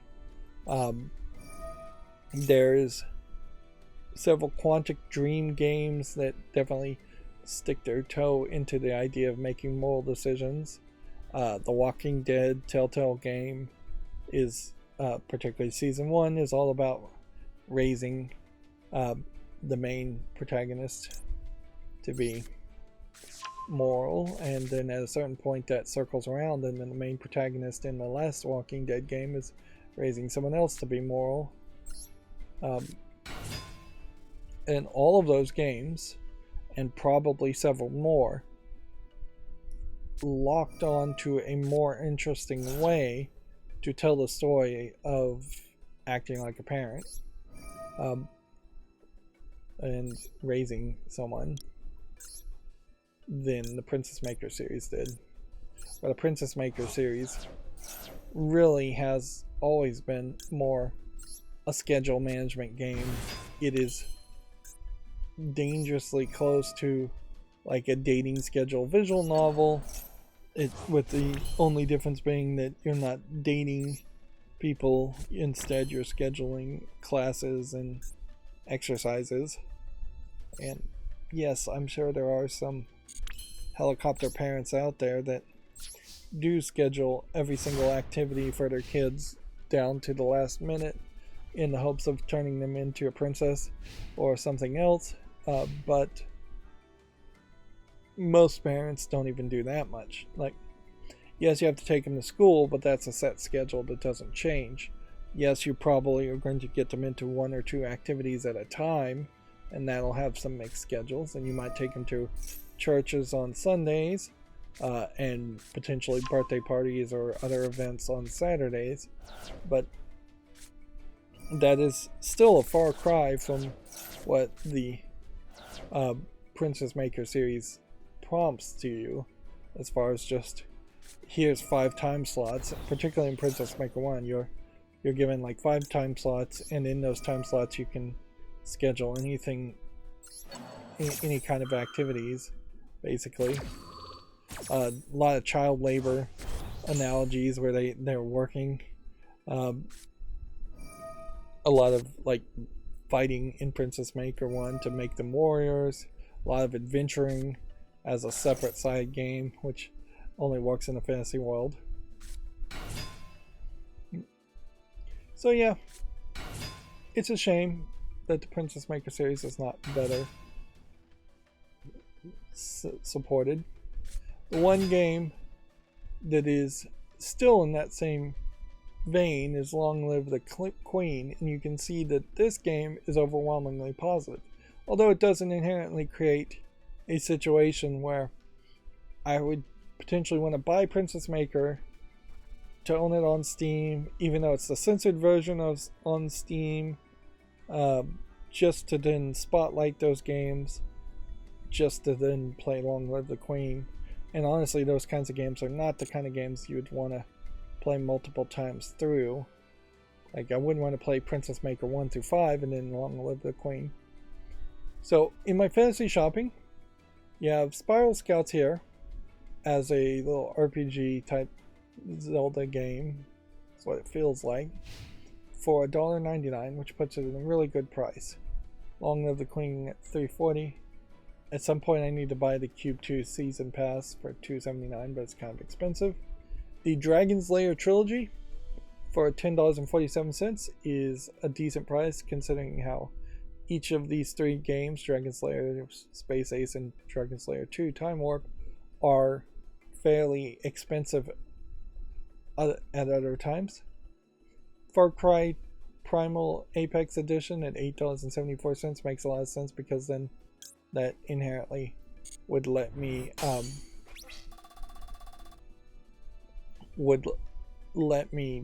play a Far Cry game, a relatively recent Far Cry game, without getting stuck into Far Cry.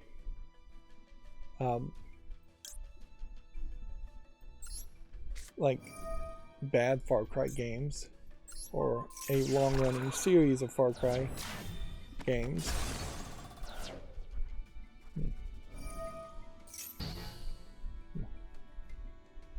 Interesting. This may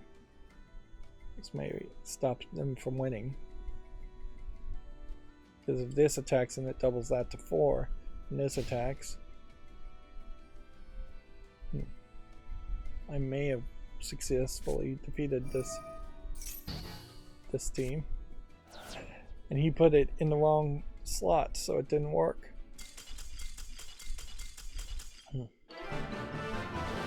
Alright, due to his own stupidity, he lost there. Not really due to anything I did. But yeah, I haven't been paying much attention, but very noticeably not accomplishing much here. as far as getting victories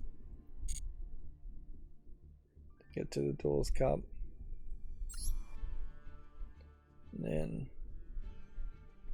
we're continuing to make Duels Cup progress and daily quest progress, login progress.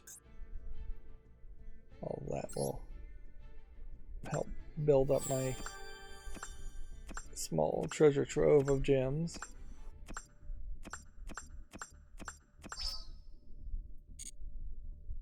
As far as Duels Cup challenges though, activate spell and trap cards. Still need to do about twice as much as that. Almost done with this one.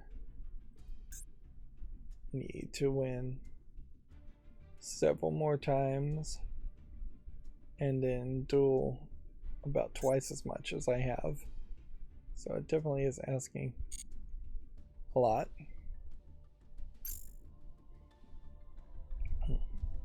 Alright, let me go ahead and turn on the blur.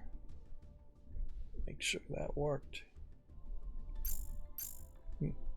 It did occur to me that I could put like "too hot for YouTube" in text above this on the blur.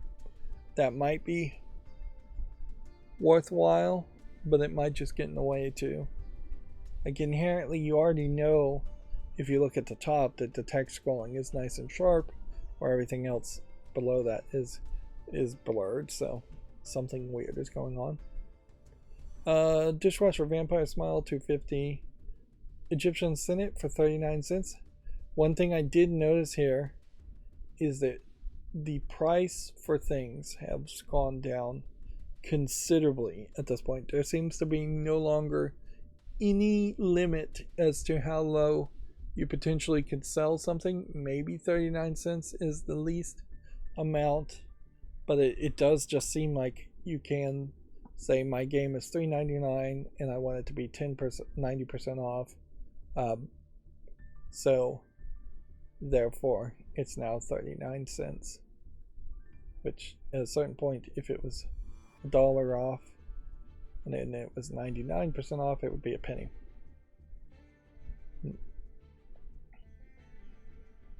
There might straight up be a case where a game like this is only making the salesperson 3 cents on this, because I wouldn't be surprised if Steam takes 30 cents on every transaction plus 3%, or at a minimum of 3 cents or 6 cents. Typewriter at 49 cents. These are games that maybe aren't great at very high prices, but at 50 cents it's real hard to say no to it. Suicide of Rachel Foster, $1.79. Arguably, maybe I shouldn't even bother to try and own that, because can I even put that title in the YouTube description, or is that going to get it demonetized? Degrees of Separation for $1.99 is much more reasonable. Star Wars Jedi Fallen Order Deluxe Edition for $5 is decent. Injustice 2 Legendary Edition at $6 is probably not terrible, but it does create this problem in that Injustice 2 came out in 2018, so it's a pretty old series, and it's covering the Injustice line of characters in DC, which don't really matter. Ultra Street Fighter 4, $3.89, not terrible. Gardens Between, $2.79. Origami Shadow Edition. I feel like Origami may go away from being sold, or there was some other controversy around it, so buying that now might be a good idea. Let's see, if I buy a Ukulele Buddy Duo bundle, it would cost me $3.82 because I already own one of the Ukulele games. $30 for Borderlands Ultimate Edition, Borderlands 3 Ultimate Edition. Not terrible, but definitely a bigger price tag amongst this list.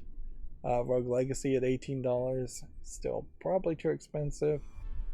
Leisure Suit Larry for $3 is kind of a rough one. Again, can I play this on Steam or cover it? Children of Morta at $6.59 is not a terrible price, but yeah, there are better offers. Inherently, this becomes the problem though, is that there's just always something cheaper. Whereas $7.49 to play Darksiders Genesis probably makes some sense. Getting Resident Evil 2 Deluxe Edition for $12.49 is a good deal. Now, if you get Gal Gun Double Piece here, you can get that for $7.49, and then you can get every single bit of their DLC except for the Pheromone X DLC, which is like $99, just ridiculously expensive. And some of these items here, like the Angel Cutting Board and Demon Pork Board buns item, you might want to read the description before you purchase them, because they might permanently change the game. Inherently, they went crazy with the DLC, and it has created this, I think it's nearly 100 different outfits that you ridiculously shouldn't have to buy. They really should just bundle all of it together and make a deluxe edition instead of selling DLC. But I bet, being a Japanese game, they negotiated it one way, and then it's the only way it can be sold. White Day 11th Name School for $4.49. That's probably a little too expensive for a horror game at the moment. My Memory of Us is only $2.69. That too, I believe, is a horror game. The Panzer Dragoon remake for $2.49 makes sense. Game called Parking Slide, which is just the parking slide puzzle game, for 44 cents. Becomes really hard to say no to a game that's mostly positive with 40 reviews, even if it's so cheap. The Screen 7 Steam Collection for $3.22. This is mostly for me to get the Cat Lady music, but it also includes some other side Screen 7 games that were published by Screen 7. It's Harvester Games, I believe, though, that actually made the Cat Lady, so you are in that weird position. And inherently, even shopping and trying to get the biggest subtotal to even go through a second pass as far as the Steam sale, there's not a lot going on here. Like, I would gladly lose Borderlands 3 there to get to $140. I can almost certainly get this under $100, and I would totally gladly get rid of all of this, every single thing, in favor of buying a Steam Deck. But can I justify in any way buying a Steam Deck for myself? I think the answer is probably no. Like, it's just not likely that I would do anything with it. I've still got Metroid Dread and a Nintendo Switch to play with. Do I have an argument to playing Resident Evil 2 at the moment? No, because I still need to buy Resident Evil 7 and play that. That would be the chronological order, certainly, is to buy that first.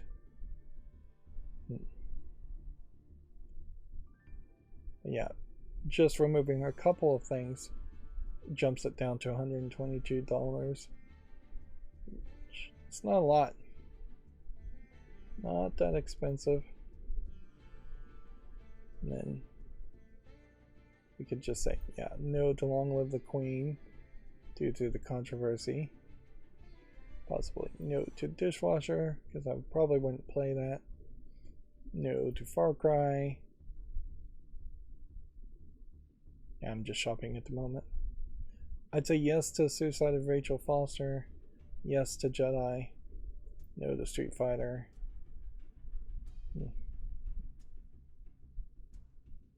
Let's see. No to White Day.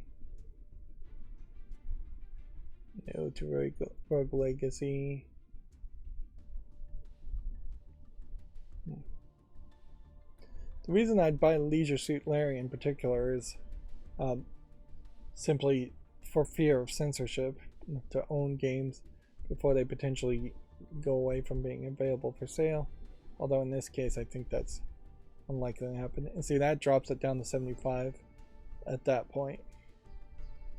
So, Ukulele and the Impossible Lair, we could say no to that. We could potentially say no to Darksiders Genesis. Yeah. And buy that later. But this definitely highlights the wonderful situation that happens where when you do have a Steam sale going on, you can get a decent amount of games or content of some sort, more content than you likely will even play, and it is just incredibly cheap. Nothing here was below nothing on this list is above $4 for a purchase, which, yeah, I've got it now down to $58.58, and I could like lose a few more things too. The biggest expenditure would be paying about $3 for each of these 3 different Dragon's Lair games, and then paying $4.99 for Star Wars Jedi, $3 for Leisure Suit Larry, and then $7.49 for Galgun Double Piece, which includes a lot of DLC, which is bumping up that price quite a bit. But yeah, that's my theoretical shopping list at a second pass, if I'm actually going to buy anything. So, nearly 2 hours in, let's start going through the actual video game news. The good news is I think there isn't that much news. Bad news is we still have yet to figure out how to... I've yet to spend any energy whatsoever to figure out how to reprogram my macro. So, let's see.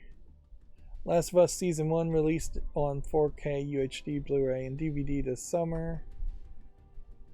IO Interactive opening a new studio in Turkey. This is all new stuff. A new Konami trademark could refer to Castlevania. FTC finalized its fine on Epic. Another 10-year deal was announced.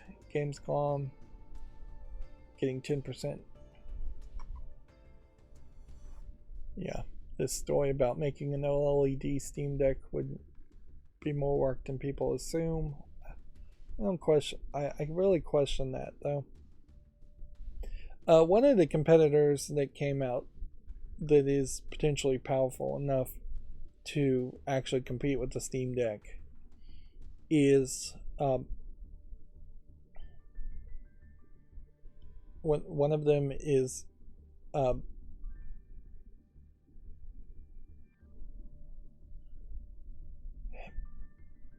am I trying to say? Yeah, it has like this full glass on the front, which is a nice effect basically, instead of the glass just covering here. It also reduced the bezel quite a bit, and just having a reduced bezel definitely looks nicer. Inherently, I don't know why they can't reduce the bezel on at least 3 of the edges. One of these edges, the bezel is definitely hiding like the technology in the side backlighting or things like that, but mostly it's just the ribbon cable that connects the screen to the rest of the circuitry that's being hidden behind the bezel. And yeah, maybe there's some logic here that could happen in which maybe instead of having a bezel, you would have a capacitive touch screen that could sense something on the edges. So theoretically, like this button here and this button here could be on the bezel here, and this button here and this button here could be on the bezel, and there could be several like profile settings or a volume up, volume down type dedicated up and down swipe. Like, it doesn't have to be particularly even that accurate. And then you just put like a sticker or printed thing on the bezel to make better use of the black bar instead of fully isolating it. Or you even have like an LCD on the bezel that is a secondary screen of sorts that is just crystals, liquid crystals that take less wiring. That'd be interesting too. I still definitely think that putting an LED into a Steam Deck would make a lot of sense. We already talked about Ghostwire Tokyo coming to Xbox Game Pass. Modern Warfare 2 and Warzone 2 Reloaded patch notes were released. This is old. This is old. This is old. This is old. Former Criterion leads form a new studio called Fuse Games with AAA game development, with a AAA game in development. Who are these leads? Ex-EA Vice President and Criterion Games General Manager Matt Webster. Is there any other name, or is it just Webster? Let's see. There's 5 people, apparently, starting a new company. Is 5 people enough to start a new company? Probably. Probably start a new video game company with 1 person. 2 or 3 is probably about average.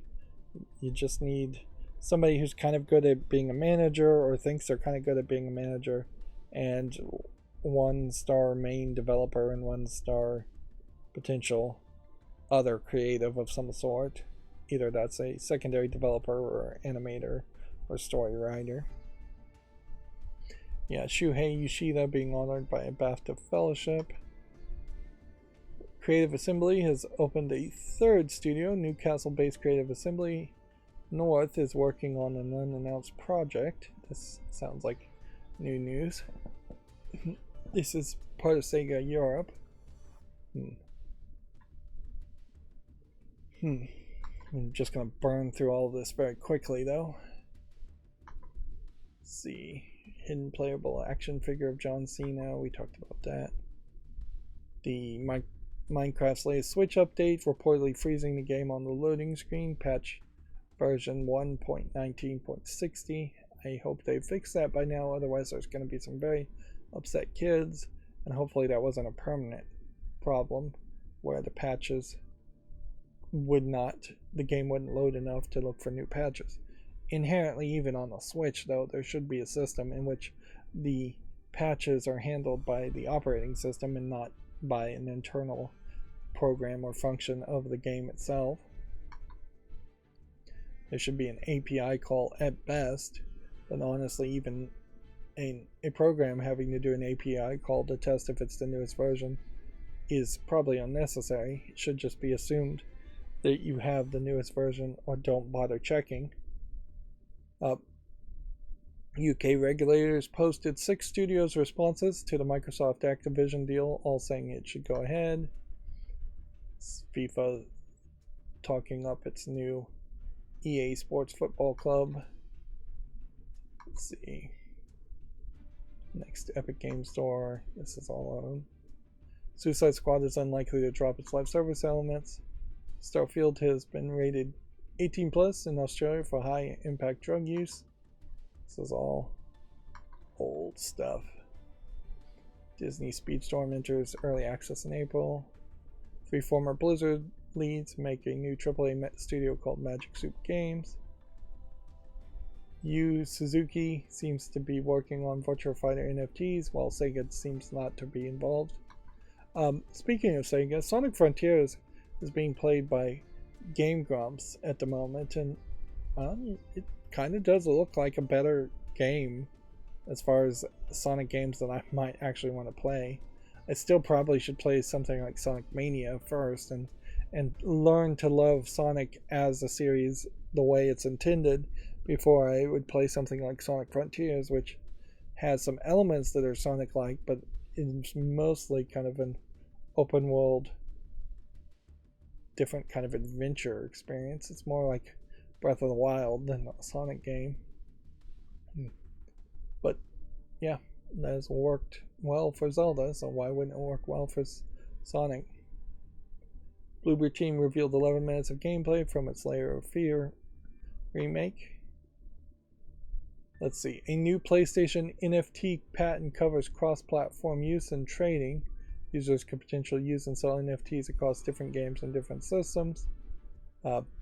Assuming PlayStation actually was able to implement this patent, they very possibly are patenting it so nobody else can use it, or just so that they own it and it could get some licensing money.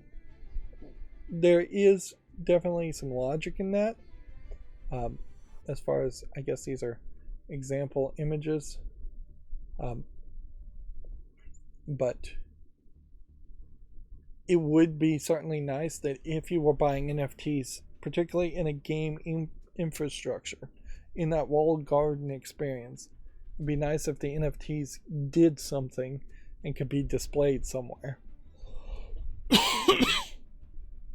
Whereas generally a company doing NFTs are going to give you an image that you can put on some website or download and put somewhere else.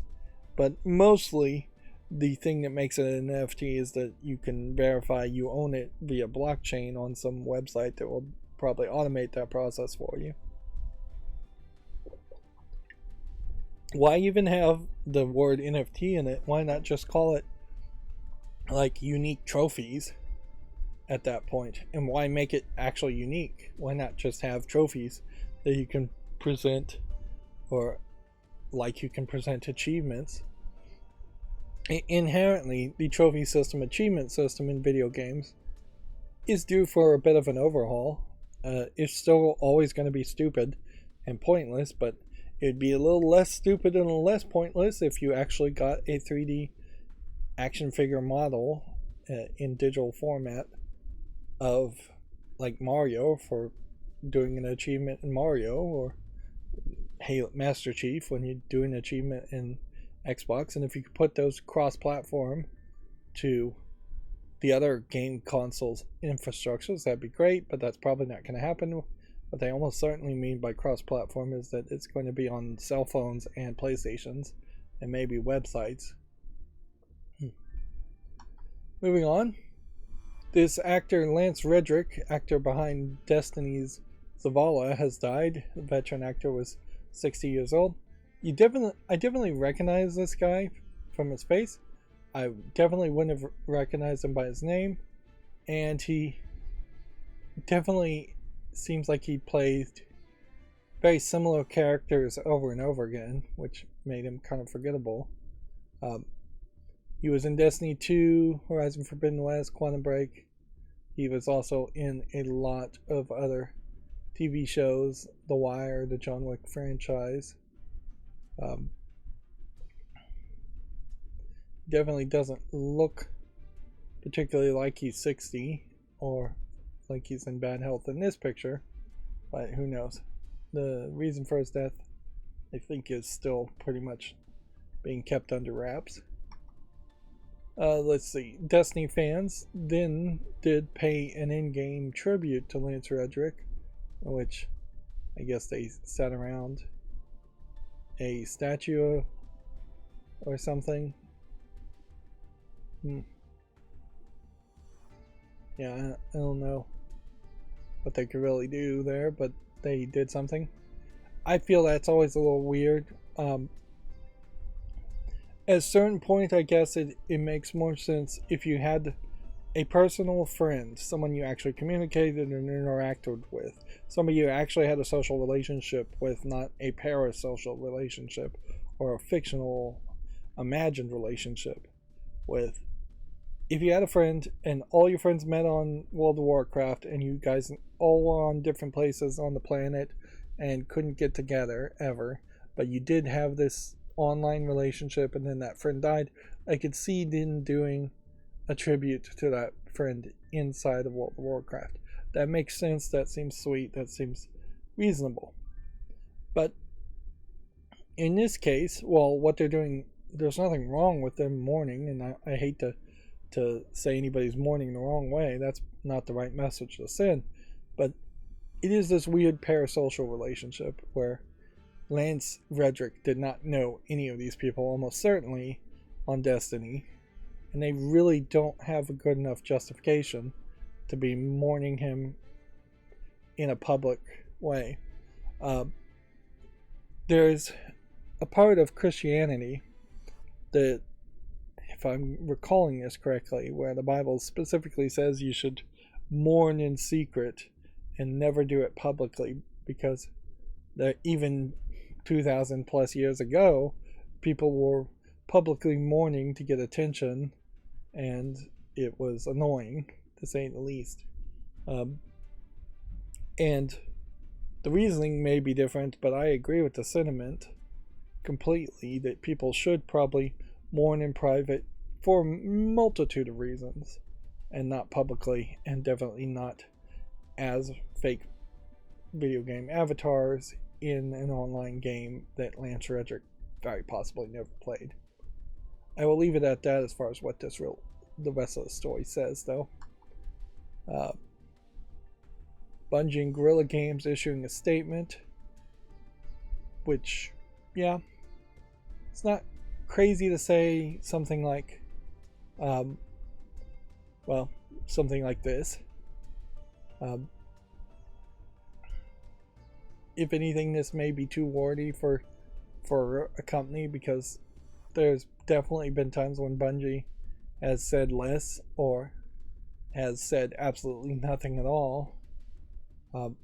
But at the very least, in this case, the fictional human of Bungie, corporations are not people, always have to throw that out there, at least had a direct relationship with Lance Redrick. So it would make some sense for them to say something. Their co-workers, effectively, the people at Bungie's, the actual humans at Bungie's, were co-workers at some small level with Lance Redrick, or at least did some business with him, had actual face-to-face conversations. Some of them did, I'm sure, or maybe over the phone conversations. But yeah, you can see not that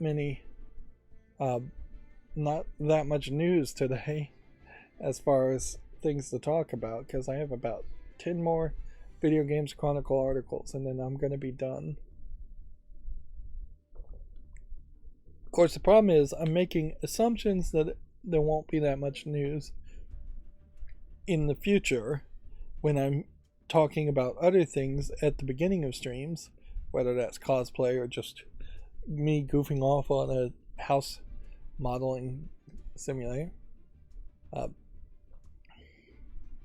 Apparently, Diablo's 4 long beta queues are being worked on, says Blizzard.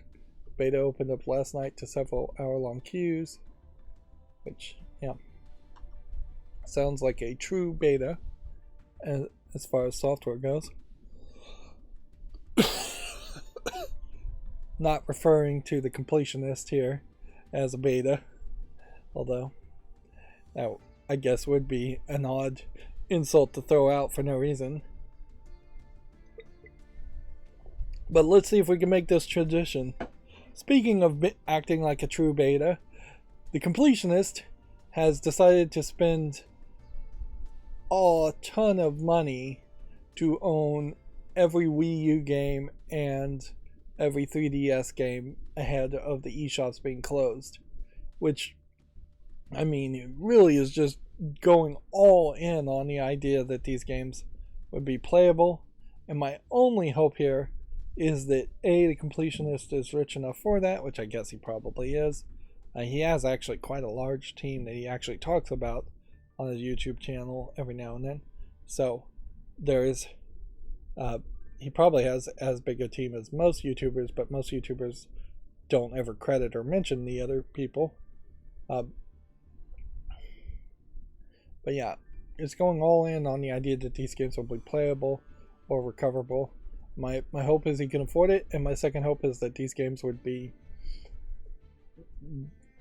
preserved, let's just say, backed up, potentially uploaded to the internet as abandonware. At this point, a lot of these eShop games, I'm sure, are not worth much, but we are really at least 3 or 4 decades past the point in which things can't be preserved digitally anymore. We should preserve anything and everything digitally that anybody has even a infinitely small chance of wanting to check out for some historical value. Now, inherently, Nintendo probably does have backups of all this software, but you never know. They may just shut down the servers, wipe the hard drives. They may just let the hard drives break and the servers break. If these price tags are to be believed, he spent $9,673 on the Wii U and $13,118 for a total of $22,791. Although YouTubers do also like to lie about how much they spent. That would have gotten him 866 Wii U games and 1,547 3DS games. One thing that this points into also is that there is not really that many games overall that get released to these closed gardens in their entire lifetime compared to Steam, which has probably 10 to 20,000 games available for purchase. This also equated to 1.2 terabytes, which is an incredibly small amount of space, really, by modern standards, of Wii U games, and 267 gigabytes of 3DS games, DSiWare, and DLC. And it took almost the entire year to complete. He raised funding for the purchases via sponsorships and will be donating the completed collection to the Video Game History Foundation, a non-profit organization dedicated to preserving the history of video games, which is kind of a great way for him to get his name on a plaque, effectively, as a collectible. And yeah, that is the right thing to do, certainly.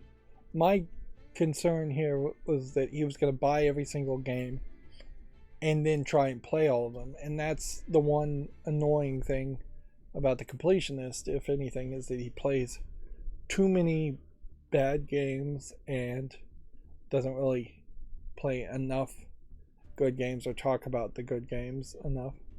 I don't want him to become obsessive and just play the same game over and over again, but yeah, him taking months and months and months to make a video about a game that's mediocre at best is, I don't think, good for his content or his channel. Sonic Frontier's first big free DLC is coming this week. The Sights and Sounds and Speed DLC will be the first of 3 free updates. Probably is only changing the visuals on some of the attacks. If anything, that makes a great argument to not buy Sonic Frontiers at the moment and wait till all the DLC comes out. Xbox Mobile Game Store could launch next year. The company is planning for new legislation allowing new app stores on iOS and Android, which I feel like that legislation has been passed, at least in the European Union.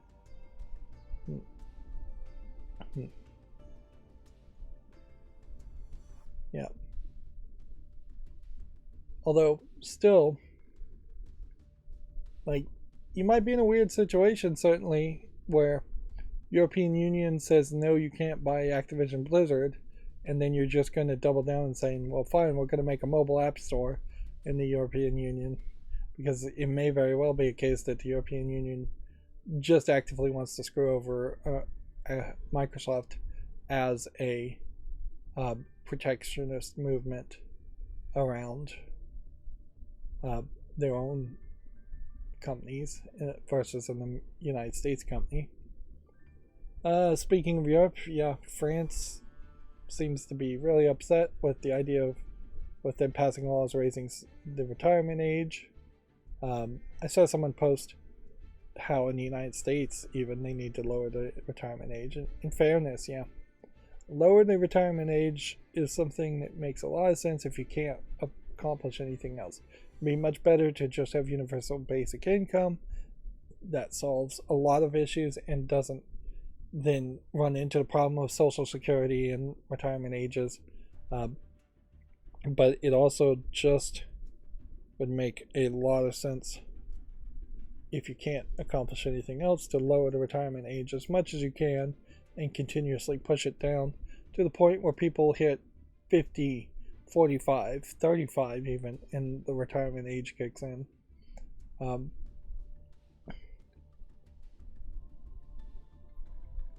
Yep.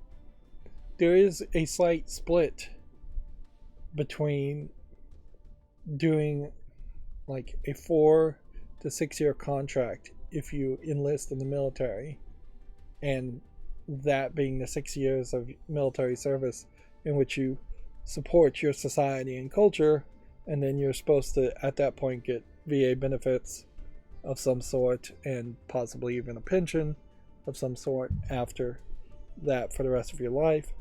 Of course, there are stop loss programs and re-enlisting pushes certainly to have people do a lot more than 4 to 6 years in the military if the military can get away with that, and VA and any pensions are not amazingly great.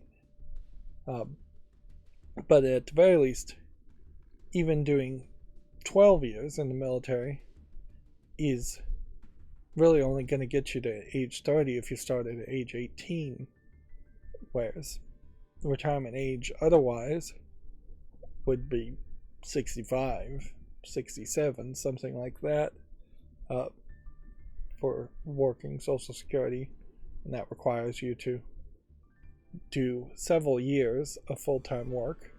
There is a large prevalence of companies that actively do not want to pay you full-time hours, so you can't get Social Security, or you're paying very little into Social Security anyways because you have very low pay, and you're also not getting any health benefits, which it's insane that health benefits are tied to employment at all. But yeah, so the whole system has been jerry-rigged against the individual, the poor person, as rich oligarchs don't care and are just trying to keep the poor people down. On top of that mess in France and Europe, Germany has said they will abide with a recent International Criminal Court's warrant that was put out for Vladimir Putin. So if Putin travels to Germany, they've said they would literally arrest him, as even though he's a head of state. Now, that probably wasn't going to happen anyways. A lot of countries have policies to not arrest any diplomat if they're on a diplomatic mission. So if Vladimir went on a non-diplomatic mission to a country, maybe then he'd slightly increase his chances of being arrested in a different country. They've never tried to arrest a president before. They very specifically put out the warrant for his arrest because he was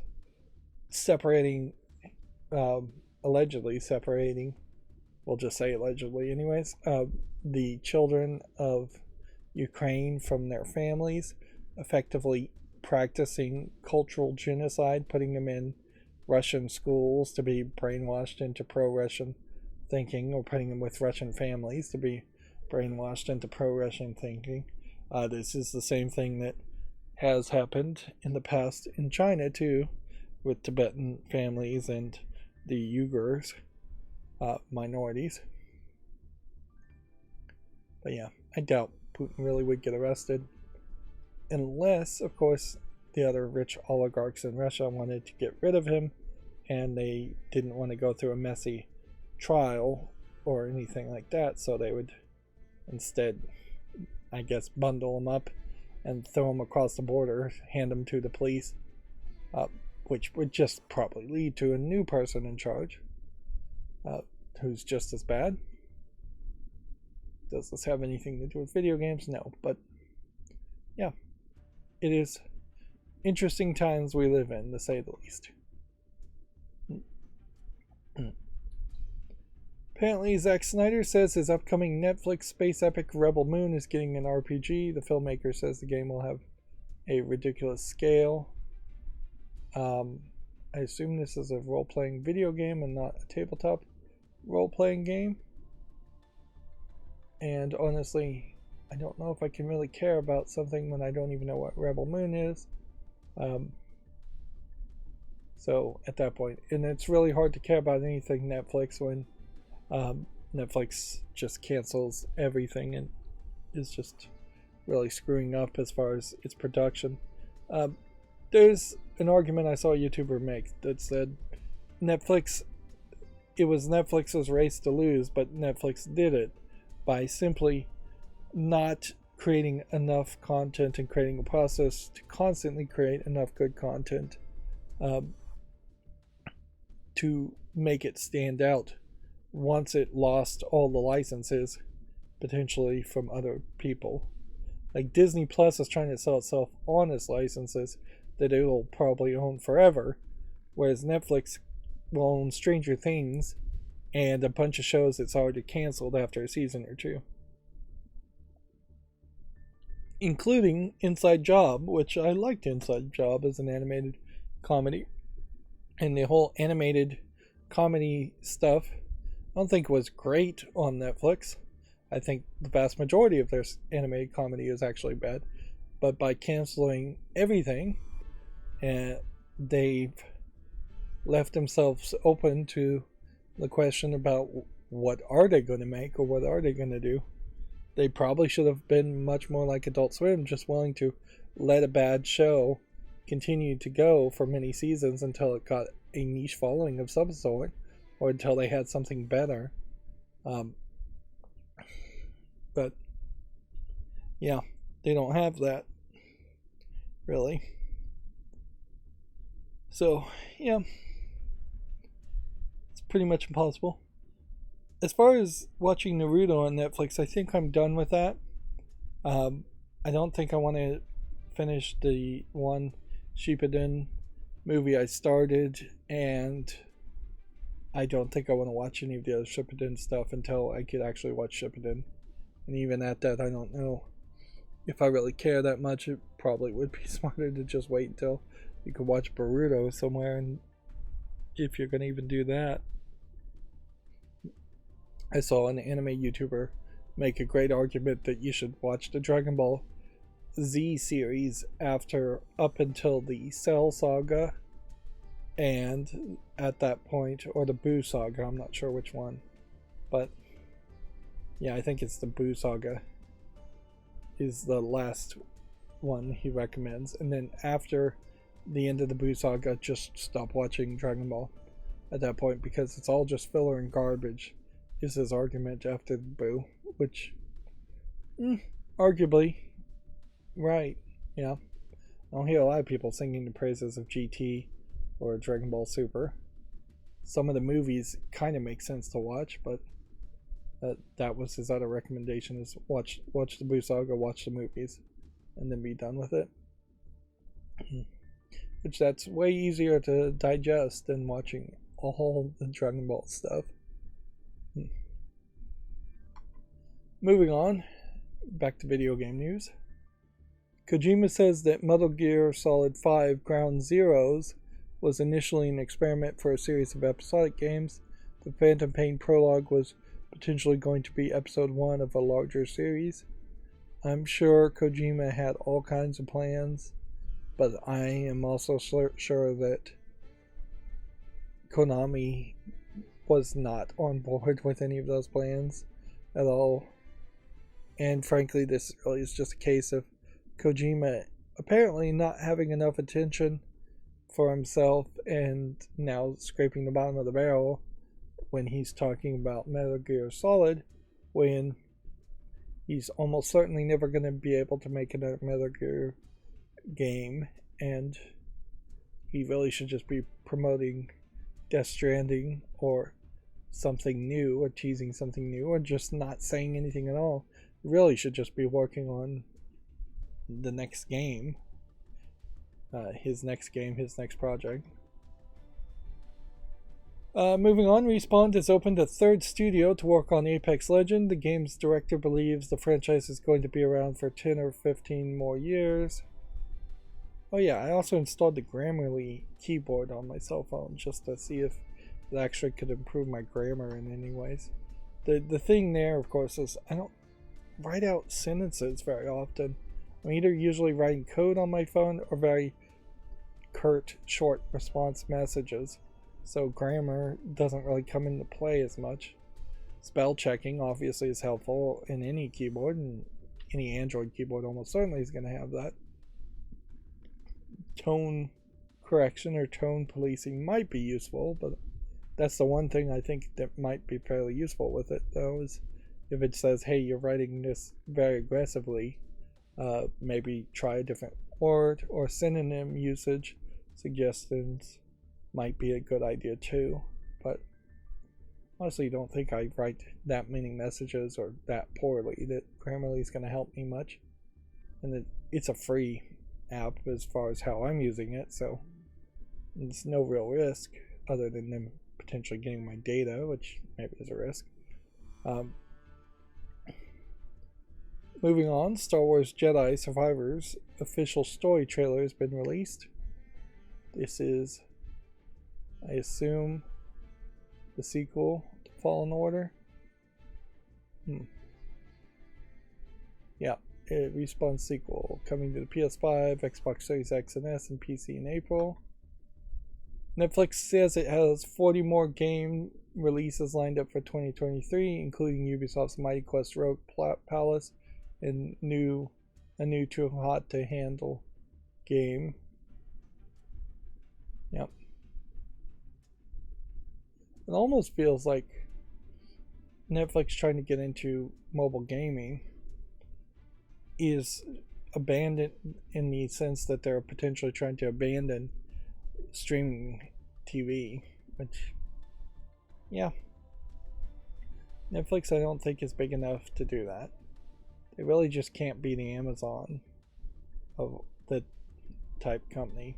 Amazon only succeeded by being the first to market, and Netflix could have succeeded being first to market as far as streaming games online if they had been first to market, but they were slow on the streaming games. They could have been first to market, and probably were the first market on as far as streaming video, and that gave them a lot of success for many years, but they didn't convert that success into long-term potential.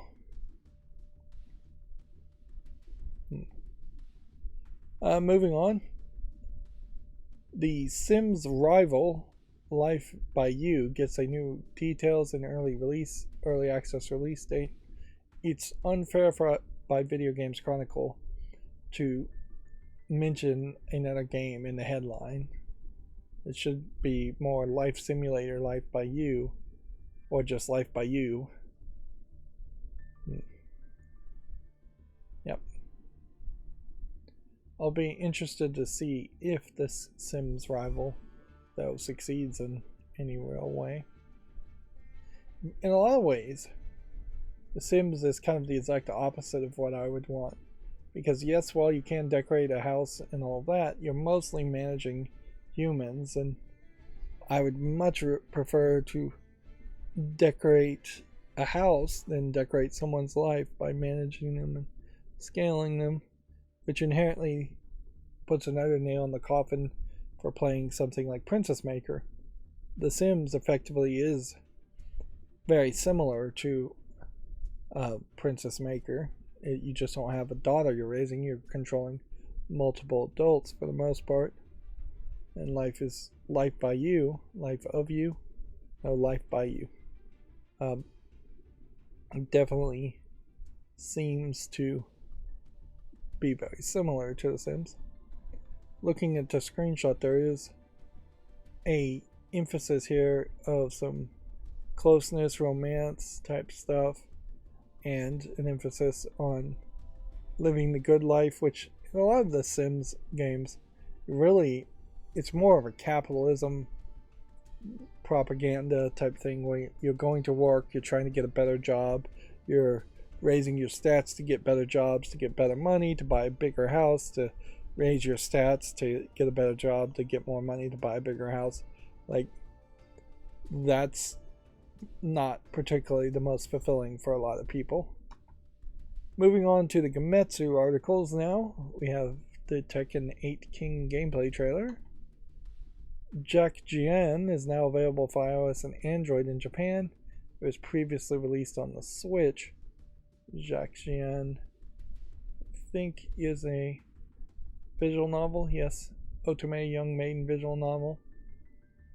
It is a weird direction certainly to go, though, to put out a visual novel on a cell phone versus putting it out on a console, but it probably is the right direction to go too. Like, screens have gotten bigger, certainly, and resolution's high enough now that text is probably readable in Japanese on a computer, cell phone screen. And yeah, I wouldn't be surprised if this becomes a growing trend in which we stop seeing visual novels come to consoles. Possibly they'll still come to the Switch, maybe not even that. They very possibly will stop showing up on PC where they would be best to be played.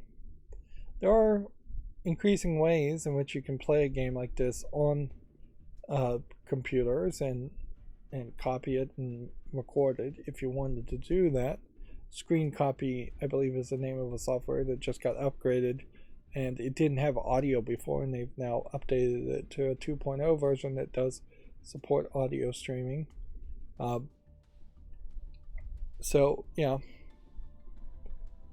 theoretically, if there were some really great games on my cell phone that I wanted to play and stream, I could do that probably in a matter of hours from now. But yeah, I don't have any games that are actually that good, with the exception of Destiny Child with the lewd waifus, and even at that, I wouldn't really stream that. That would be kind of silly. Let's see. Moving on, Frog Gun Encore has been announced for, seems like, everything. PS4, PS5, Xboxes, Switch, and PC. I think this is either a kid-friendly game or there's a Frog Fractions type thing. There's been 4 or 5 games I've suspected might be like a Frog Fractions type game. In this case, I think I see too much detail for this really to have some secret hidden behind it. It probably is just a low polygon kid-friendly game. Slice of life simulator called Closer the Distance has been announced for console and PC. Which, what does that mean in this instance? Oh, by the way, the reason why the YouTube recommendations weren't working is at some point I had turned off one of the extensions I had installed to block YouTube recommended videos. So now that won't pop up anything here at the end. That teaser trailer did not show me anything. So yeah, I have no idea what slice of life simulator means there. I'd have to just assume it's something like Stardew Valley. Let's see, Two Falls or Nishu Takashina. I probably didn't pronounce that. Takua nope, can't pronounce that. Has a short gameplay trailer, which looks like it's an adventure game.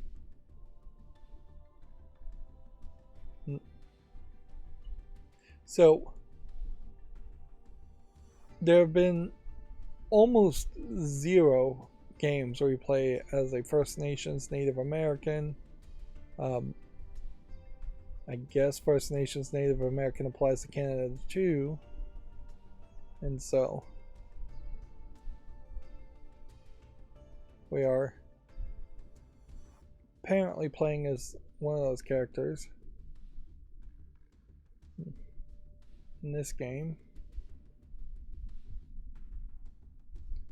I don't know if this is an adventure game where you're being chased by white settlers in Canada, Canadians, or if something else is chasing you or what.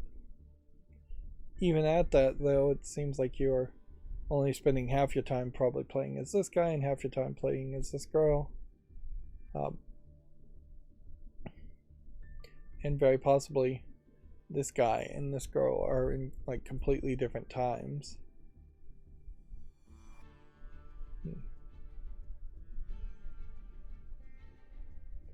Well, this might be interesting. I'll definitely try to keep an eye out for it when it comes out on Steam. Just see what the reviews are. So I'll put that on the fault list prematurely. Just try to move forward. A corporate management simulation called Corporation. The sorting process has been announced for PC. I can't help but assume that this is going to be like really creepy and commentation on corporation. You know what it looks a lot like is that it might be connected to the that Apple Plus series. What was that one called? I want to say Divided. That's not the word though. Subjugated, no.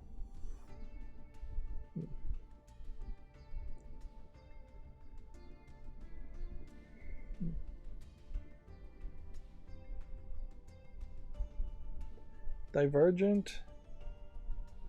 No.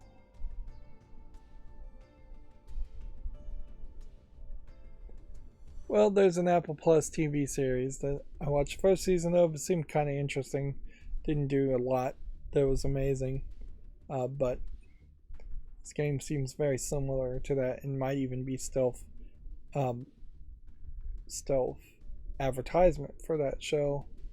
Although it might also just be a case where they stole the idea of from the show. Let's see, Kingdom 80s, Summer of Greed. Yeah, it's a PS5, Xbox Series, and Switch versions. What kind of game is this? A strategy side-scrolling game, it says. It's previously announced on Switch. Looks like it's kind of a biking adventure game. Very pixely and zoomed out, very possibly far too much for its own good. Might be a strategy game. It has base building and tower defense as tags, which is interesting. I don't see how you'd make a base building tower defense game around these visuals, but it's an interesting challenge. Super Meat Boy Match 4 puzzle game Dr. Fetus Mean Meat Machine has been announced for the PS4, PS5, Xbox Series, Xbox One, Switch, and PC. I don't know how this isn't going to end up being almost exactly the same as Legend of Bumbo, though, with just Super Meat Boy visuals. I guess maybe it isn't exactly the same as Legend of Bumbo. It's got a little bit of a twist on it. I am definitely in a weird position in that I couldn't actually beat Super Meat Boy, so it'd be weird to try and play a spin-off game from Super Meat Boy.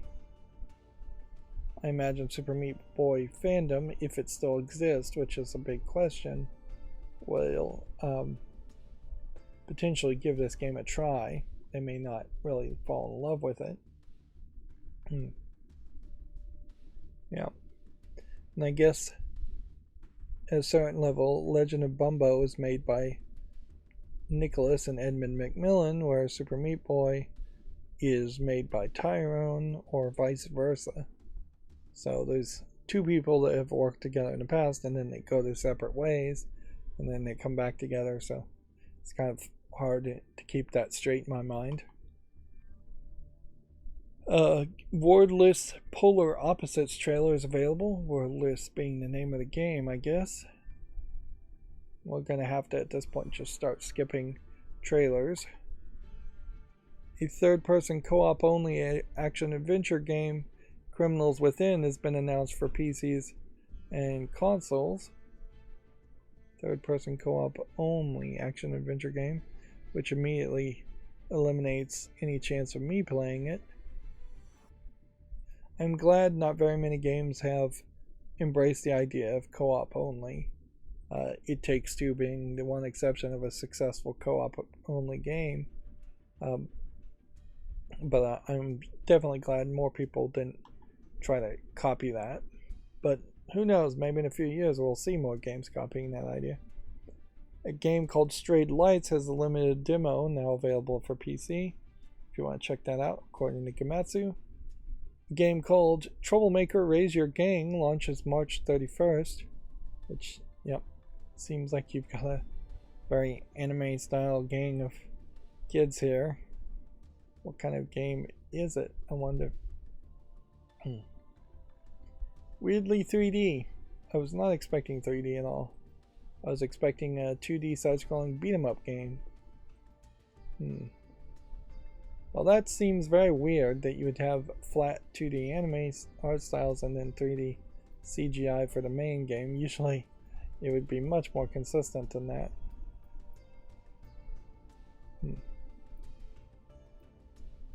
Yeah.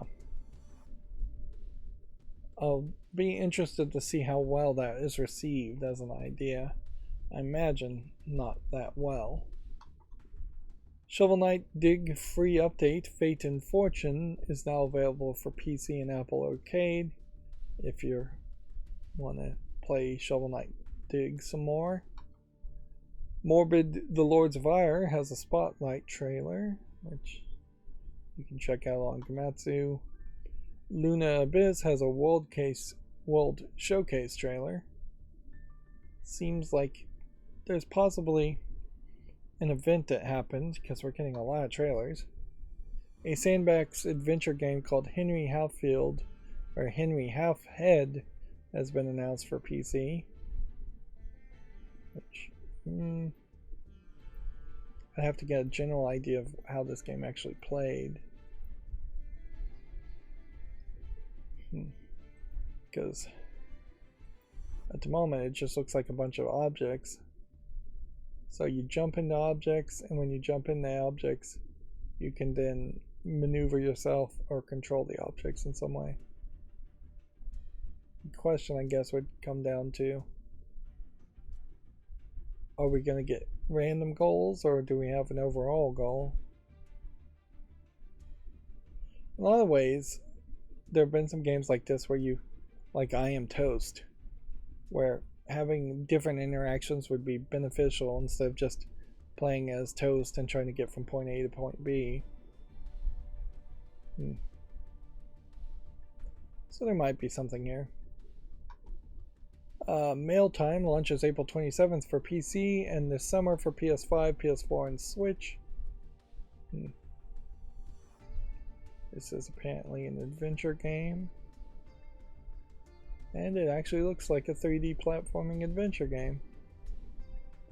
Of course, the problem with all these 3D platforming adventures is that I've yet to see a single one actually be particularly good compared to something like Super Mario 64 or Banjo-Kazooie or some of the famous Rareware games.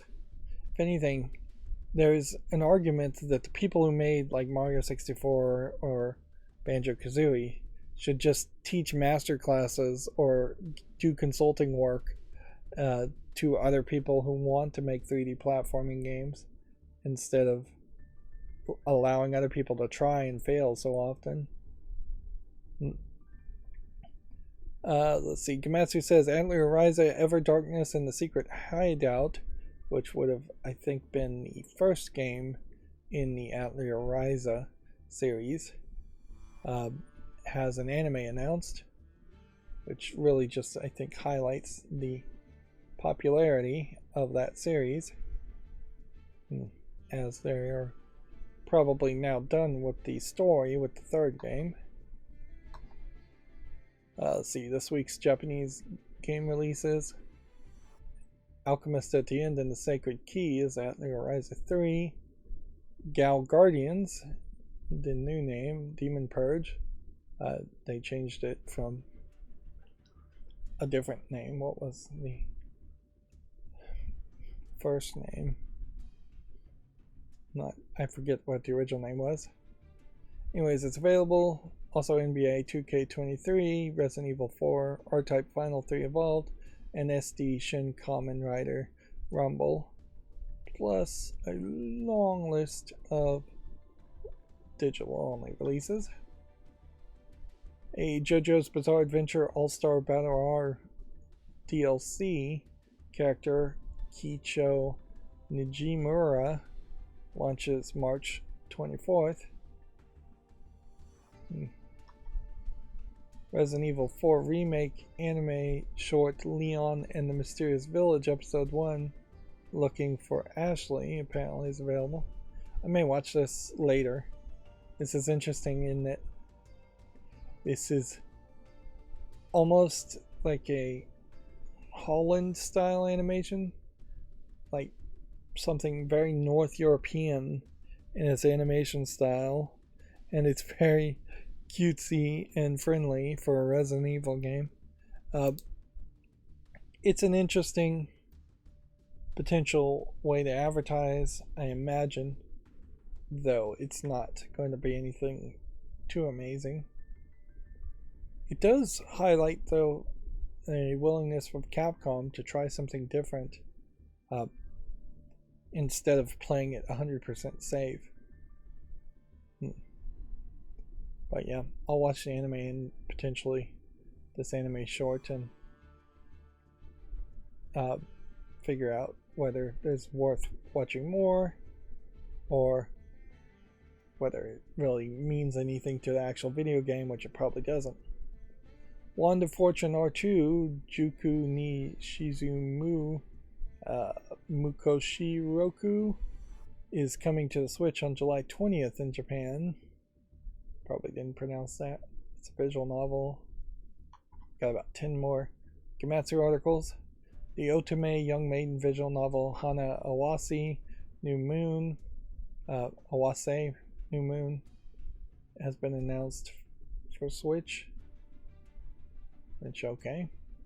So we still are getting announcements for visual novels for the Switch exclusively. NeoWiz and Gree Entertainment announced Is It Wrong to Try to Pick Up Girls in a Dungeon RPG for iOS and Android?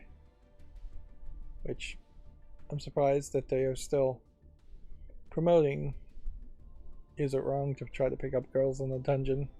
Because I would have thought that that series would have run out of steam, but apparently not. Ghost Pia Season 1 is going to be published by P-Cube in the West. What is Ghost Pia? It's a visual novel.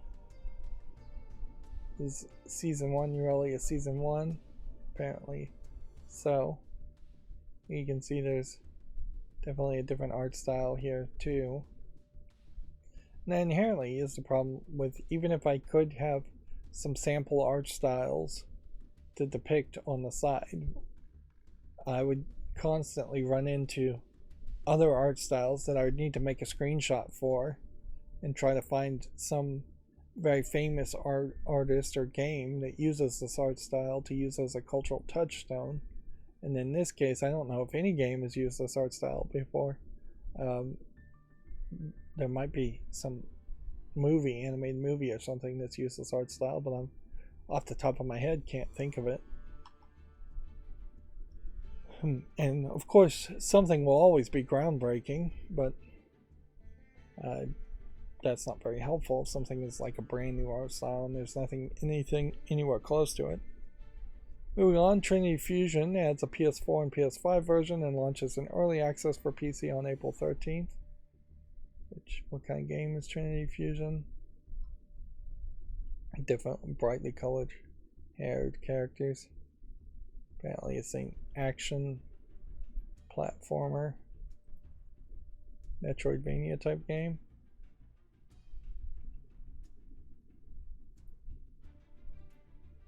Yeah.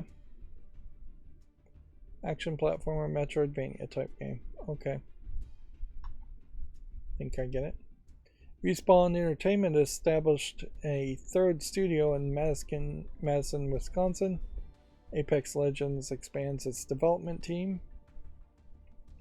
It's very rare that you hear of a new company formed in the United States. I heard a new perspective in general as far as just like during the whole remote work, COVID pandemic stuff. A lot of people who were very skilled workers apparently got fed up with their jobs or their situation and just decided to retire.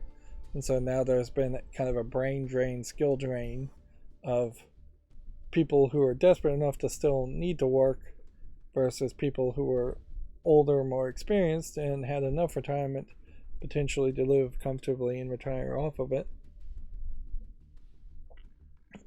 Once a lot of people broke themselves of the habit of waking up and going to work every day, they took a breath and started to reevaluate whether that's really what they wanted with their lives, and a lot of people decided they didn't want that for their lives.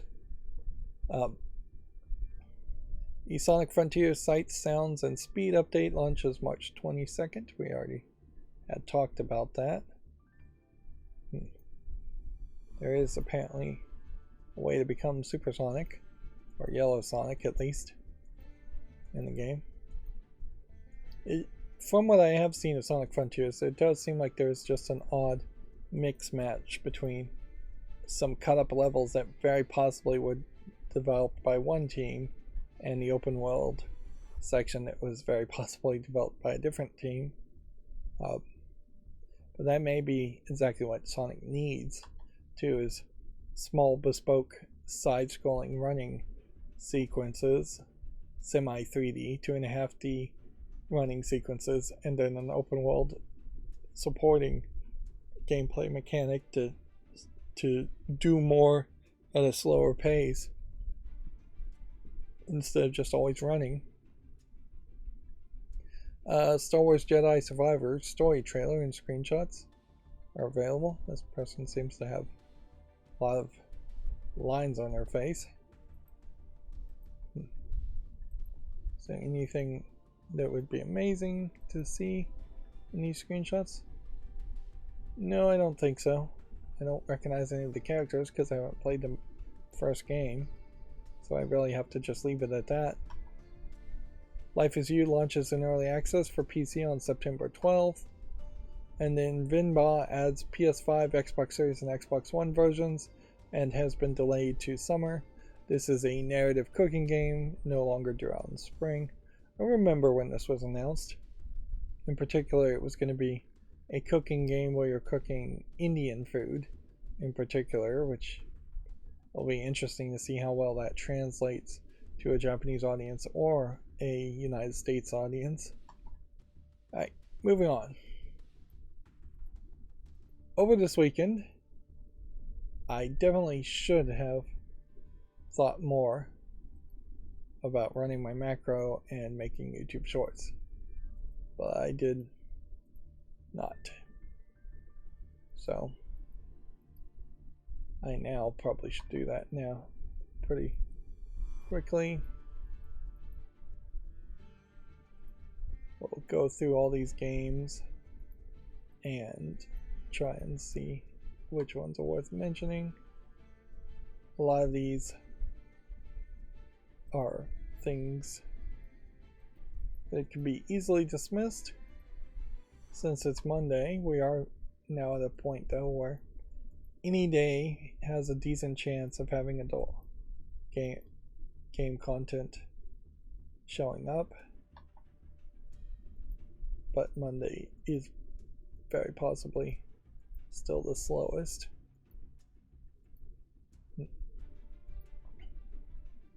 What's funny about Prey Moon Crash and Prey the main game is that you would kind of think the aliens would be a lot like zombies. Just there would be versions of them that are taken down very quickly with machine guns, and you just are shooting hordes of them.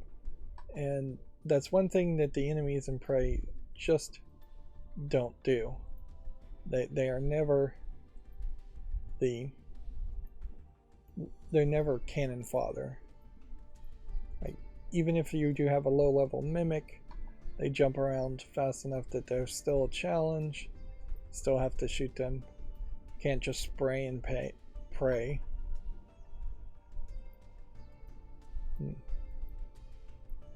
Shepherd.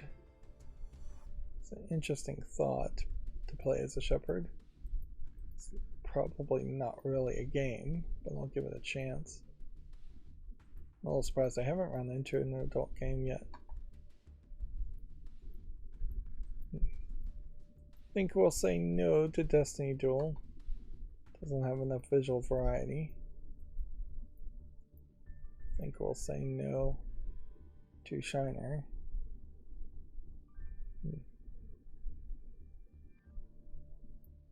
I'll give this a chance, actually.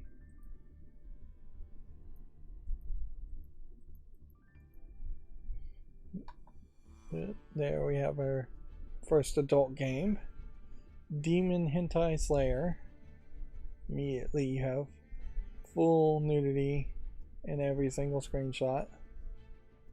And that seems like that's all it is, really, as far as the screenshots. Says you swap blocks to collect the image. It's $1.69. It's English only. Says it has nudity, BDSM, adult content.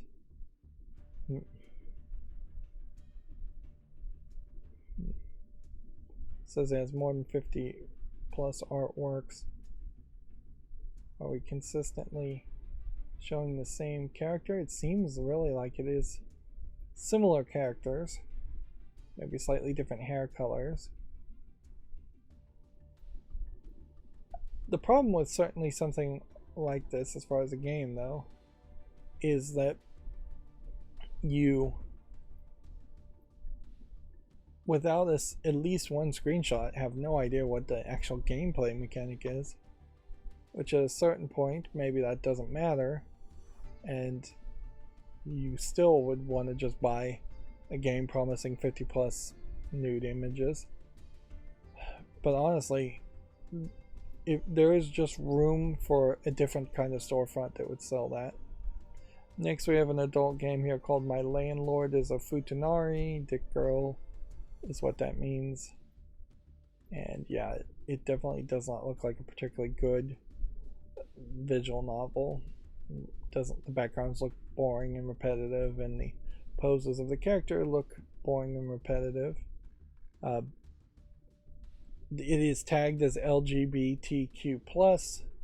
I don't think it's fair to say the plus includes everybody, including fictional dick girls that for the most part don't exist. Futanaris don't exist in the real world. There are hermaphrodites certainly out there, but the percentage of people who make it to a puberty still as hermaphrodites without having a corrective surgery is almost none. And even if they did make it to that point, the percentage of people that have fully functioning genitals of both gender at the by the time they hit puberty is even lower. It is more of just a fantasy than anything else. Let's see. Which is fine, but arguably the LGBTQ plus tag should just not exist on Steam. There should be a list of blacklisted tags, because you get this weird mix of a few games that are actually trying to be LGBTQ plus positive, and then a lot of games that are just trying to either use the tag to get sales or troll straight up. The hero journey of Yggdrasil, the World Tree. It's a VR game, so I'm going to say no to it. Goose Space. Doesn't look like anything. Is this an adult game? No, but it doesn't seem to support English.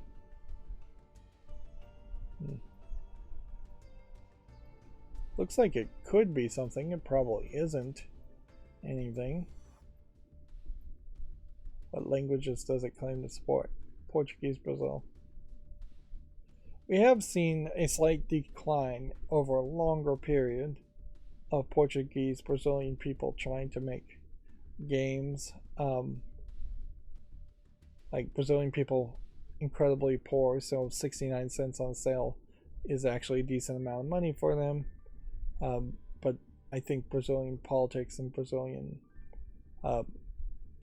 society is just in shambles, for lack of a better term. Very possibly 100% the fault of the United States and the CIA's interference in South American countries on behalf of greedy oligarchs.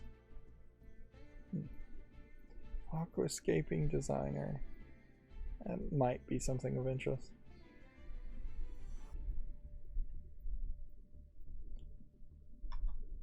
At a certain level, I think Brazilian game developers do want to be better than they are. Here we have another game called Horny Hotel Maids. What I've noticed is that there's been 2 developers that put out these 2D anime style adult games today, so kind of having a bit of a flood in the adult section. And yeah, maybe a slightly more diverse collection of screenshots of characters, and there is actually a screenshot that shows the tile swapping mini game, which seems to be incredibly simplistic. $1.69 just so they can charge $1 and have 69 in the name, I'm sure. English only, and they say more than 50 plus images, which, yeah, you never know if the images are licensed properly or if they're just straight up stolen, and nobody's gonna really call them out. We've got a fishing game, Biz Builder Deluxe. I'll make a YouTube short on that, but I won't put it on the fall list. Those Left Behind. Doesn't look visually polished enough. Simple Arcade. Doesn't look like anything. Here's yet another adult section game, this time only in Japanese in the title. This looks like this is a RPG game with a large set of companions in your team. Looks pretty much like it was made in RPG Maker. Then they're doing a pretty decent mix between adult screenshots and actual game screenshots. For that, they're asking for a $11.99 price. The content is in the adult store, but it has additional adult story and graphics DLC for free. It says it supports English, Japanese, and simplified Chinese. And the mature content description overall is strong language and sexual language, which almost certainly there's more to it than that, but this is a weird situation where it seems like they potentially listed a censored version on Steam.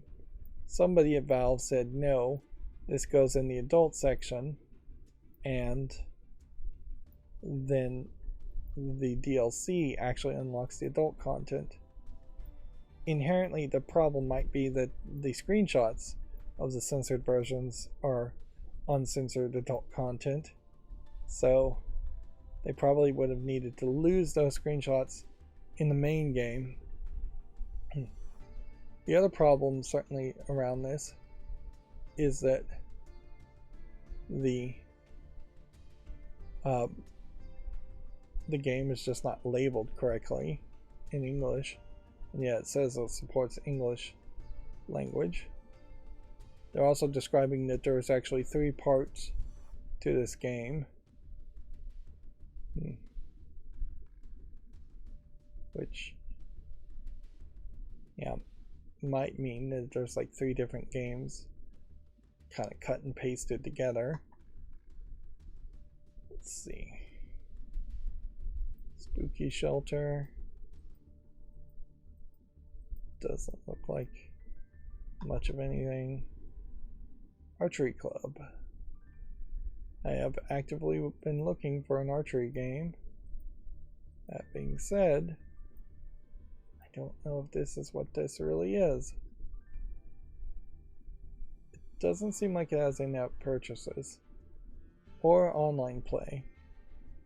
So why does it feel so much like it's a cell phone game? I mean, there's a whole currency in the top right. I'll give this a chance, but it does feel like it's a cell phone game that's somehow been ported and stripped out all the monetization elements, which just leaves the games like that, shells of what they once were, maybe slightly better shells, but still not like good games. And we have a cute cats jigsaw puzzle game, fairly simplistic. Too simplistic for its own good. Toy Tactics. Alright, I gotta figure out where I was now. I jumped back because I had a duplicate tab. Tic Tac Puppet. Doesn't look like anything. This doesn't look like anything. This doesn't look like anything. Crossroads Escaping the Dark. We gotta go back a little bit. Here we go. So I only have a couple more games to look at. Tiny Tanks. War on the Street. Here we have another adult game. And while this is a flat 2D art style, as far as the character designs, I can definitely tell just by looking at it that this Kink.Inc 18 plus is almost certainly made by a Western animator. If anything, I feel like this was a Nutaku game that was published on Nutaku before. Yeah. So, definitely looks like a cell phone game. Looks like it's a idler clicker type management game. Definitely looks like you're going to get a different type of art style. Now, inherently, I don't know if I ever really like this art style because it comes off as sleazy, like too sleazy for its own good. Most of the games come off fairly lewd and such, but like often when you see this art style, every character is pulling a like orgasm ahigo style face, and they're all twisted, and everything is just trying to do it a little too dirty. And yeah, that just seems a little too extreme for a clicker idle game for the art style. It is a free-to-play game, but it has in-app purchases, and it's English only, which inherently that creates a weird situation.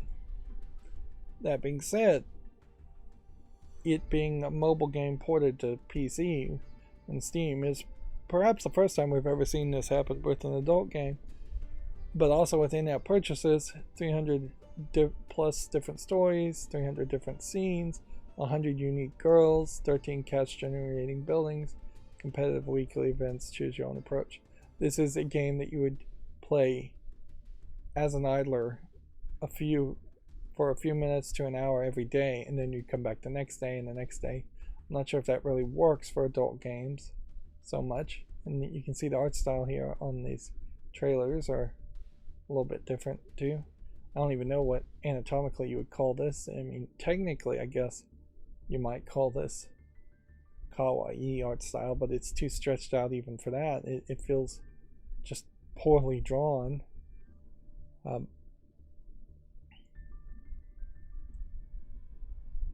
a certain level, though, a free-to-play game that you can come back over and over again for adult content has worked incredibly well for me in the game Destiny Child.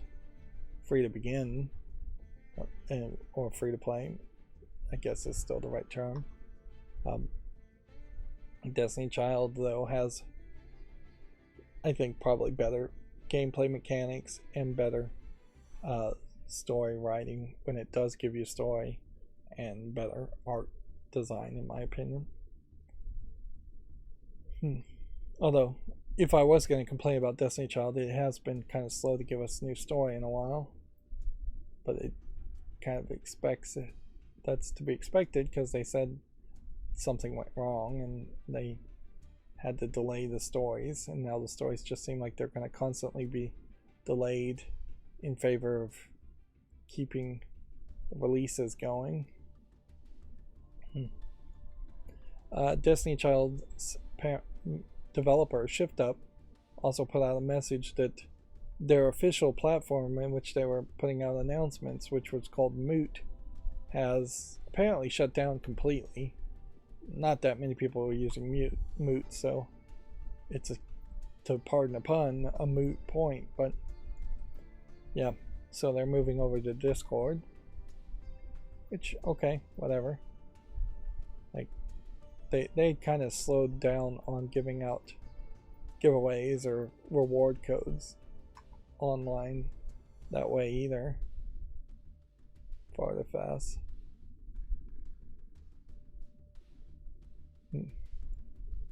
Fat sacrifice. So you're trying to make this lady a sacrifice by hitting this and making her as fat as possible. Oh, I didn't realize this was an adult game. Interesting. So it's an adult game because at some point the lady gets so fat that her clothes tear off.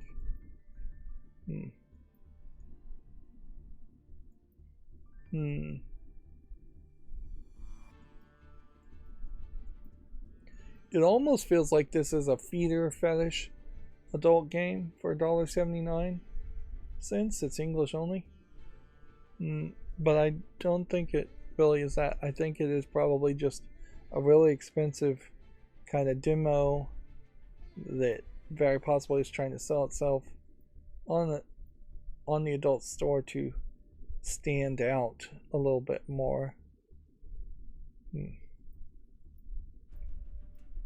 But yeah, there's just not enough game here. There's not really an animation of the clothes tearing off either. It just pops in from one image to the other.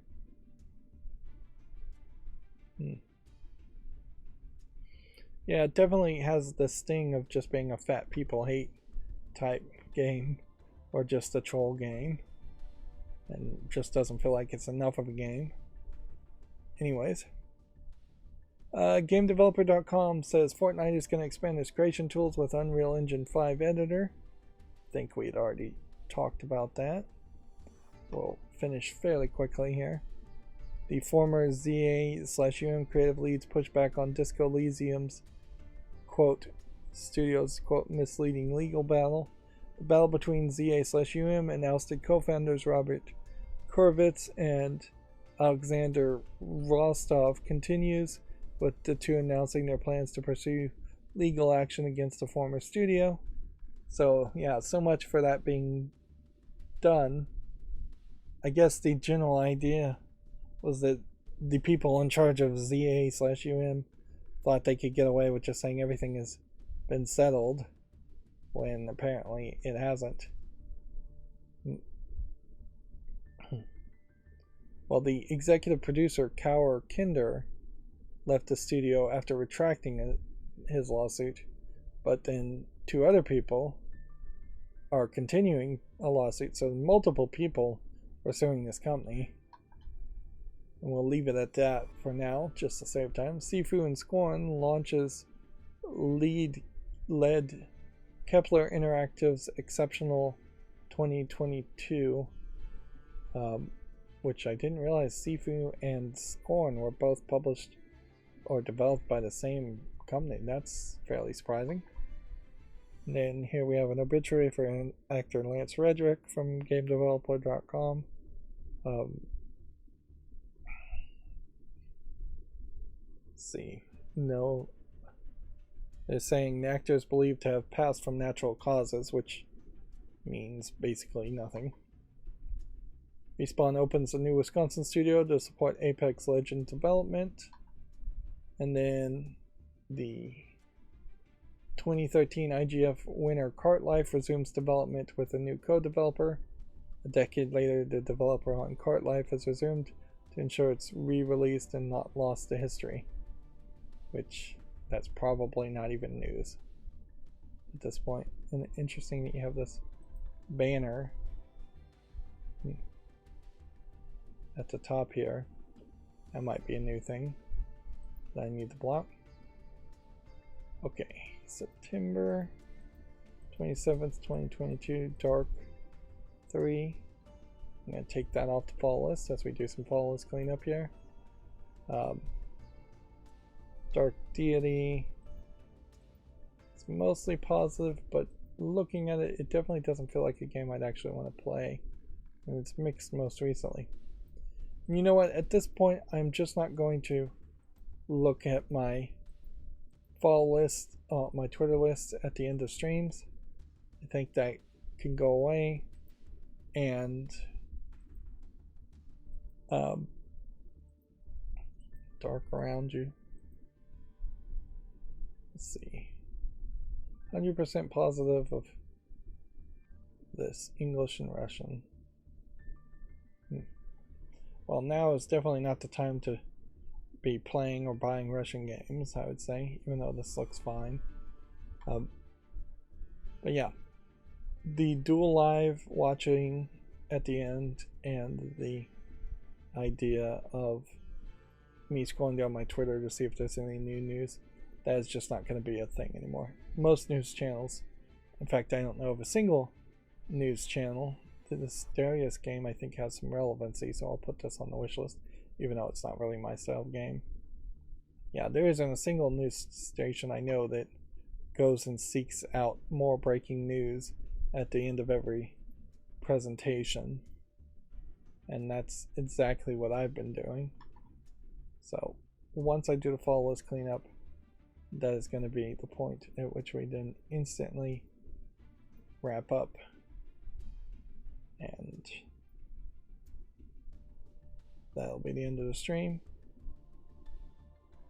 We have only a couple more of these. Some of these games came out in just like December, so it's less than 6 months, but also at a certain point. I don't think they even need 6 months. Honestly, if you're not getting more than 2 or 3 reviews in 6 weeks, then you're probably never going to get any better. This is a game that I might make an exception to later, but for now I'm just going to leave it on the follow list. Clicked on the wrong thing. I really wanted this to be better received, but it's not, so forget it.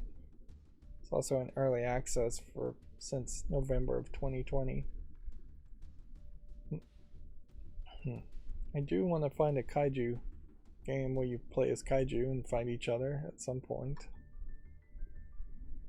Let's see, Dagon by H.P. Lovecraft.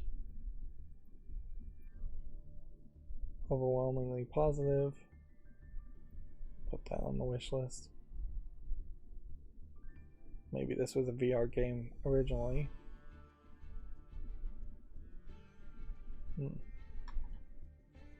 Dad's Monster House. Put that on the wish list because it's rated very positively. Alright. March 20th, 2023. That would be today. So, that's going to be it for this stream. As always, I ask you to like, share, subscribe, comment, and watch every second of my videos.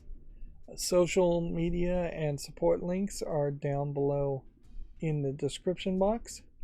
Thank you for watching. Have a good evening.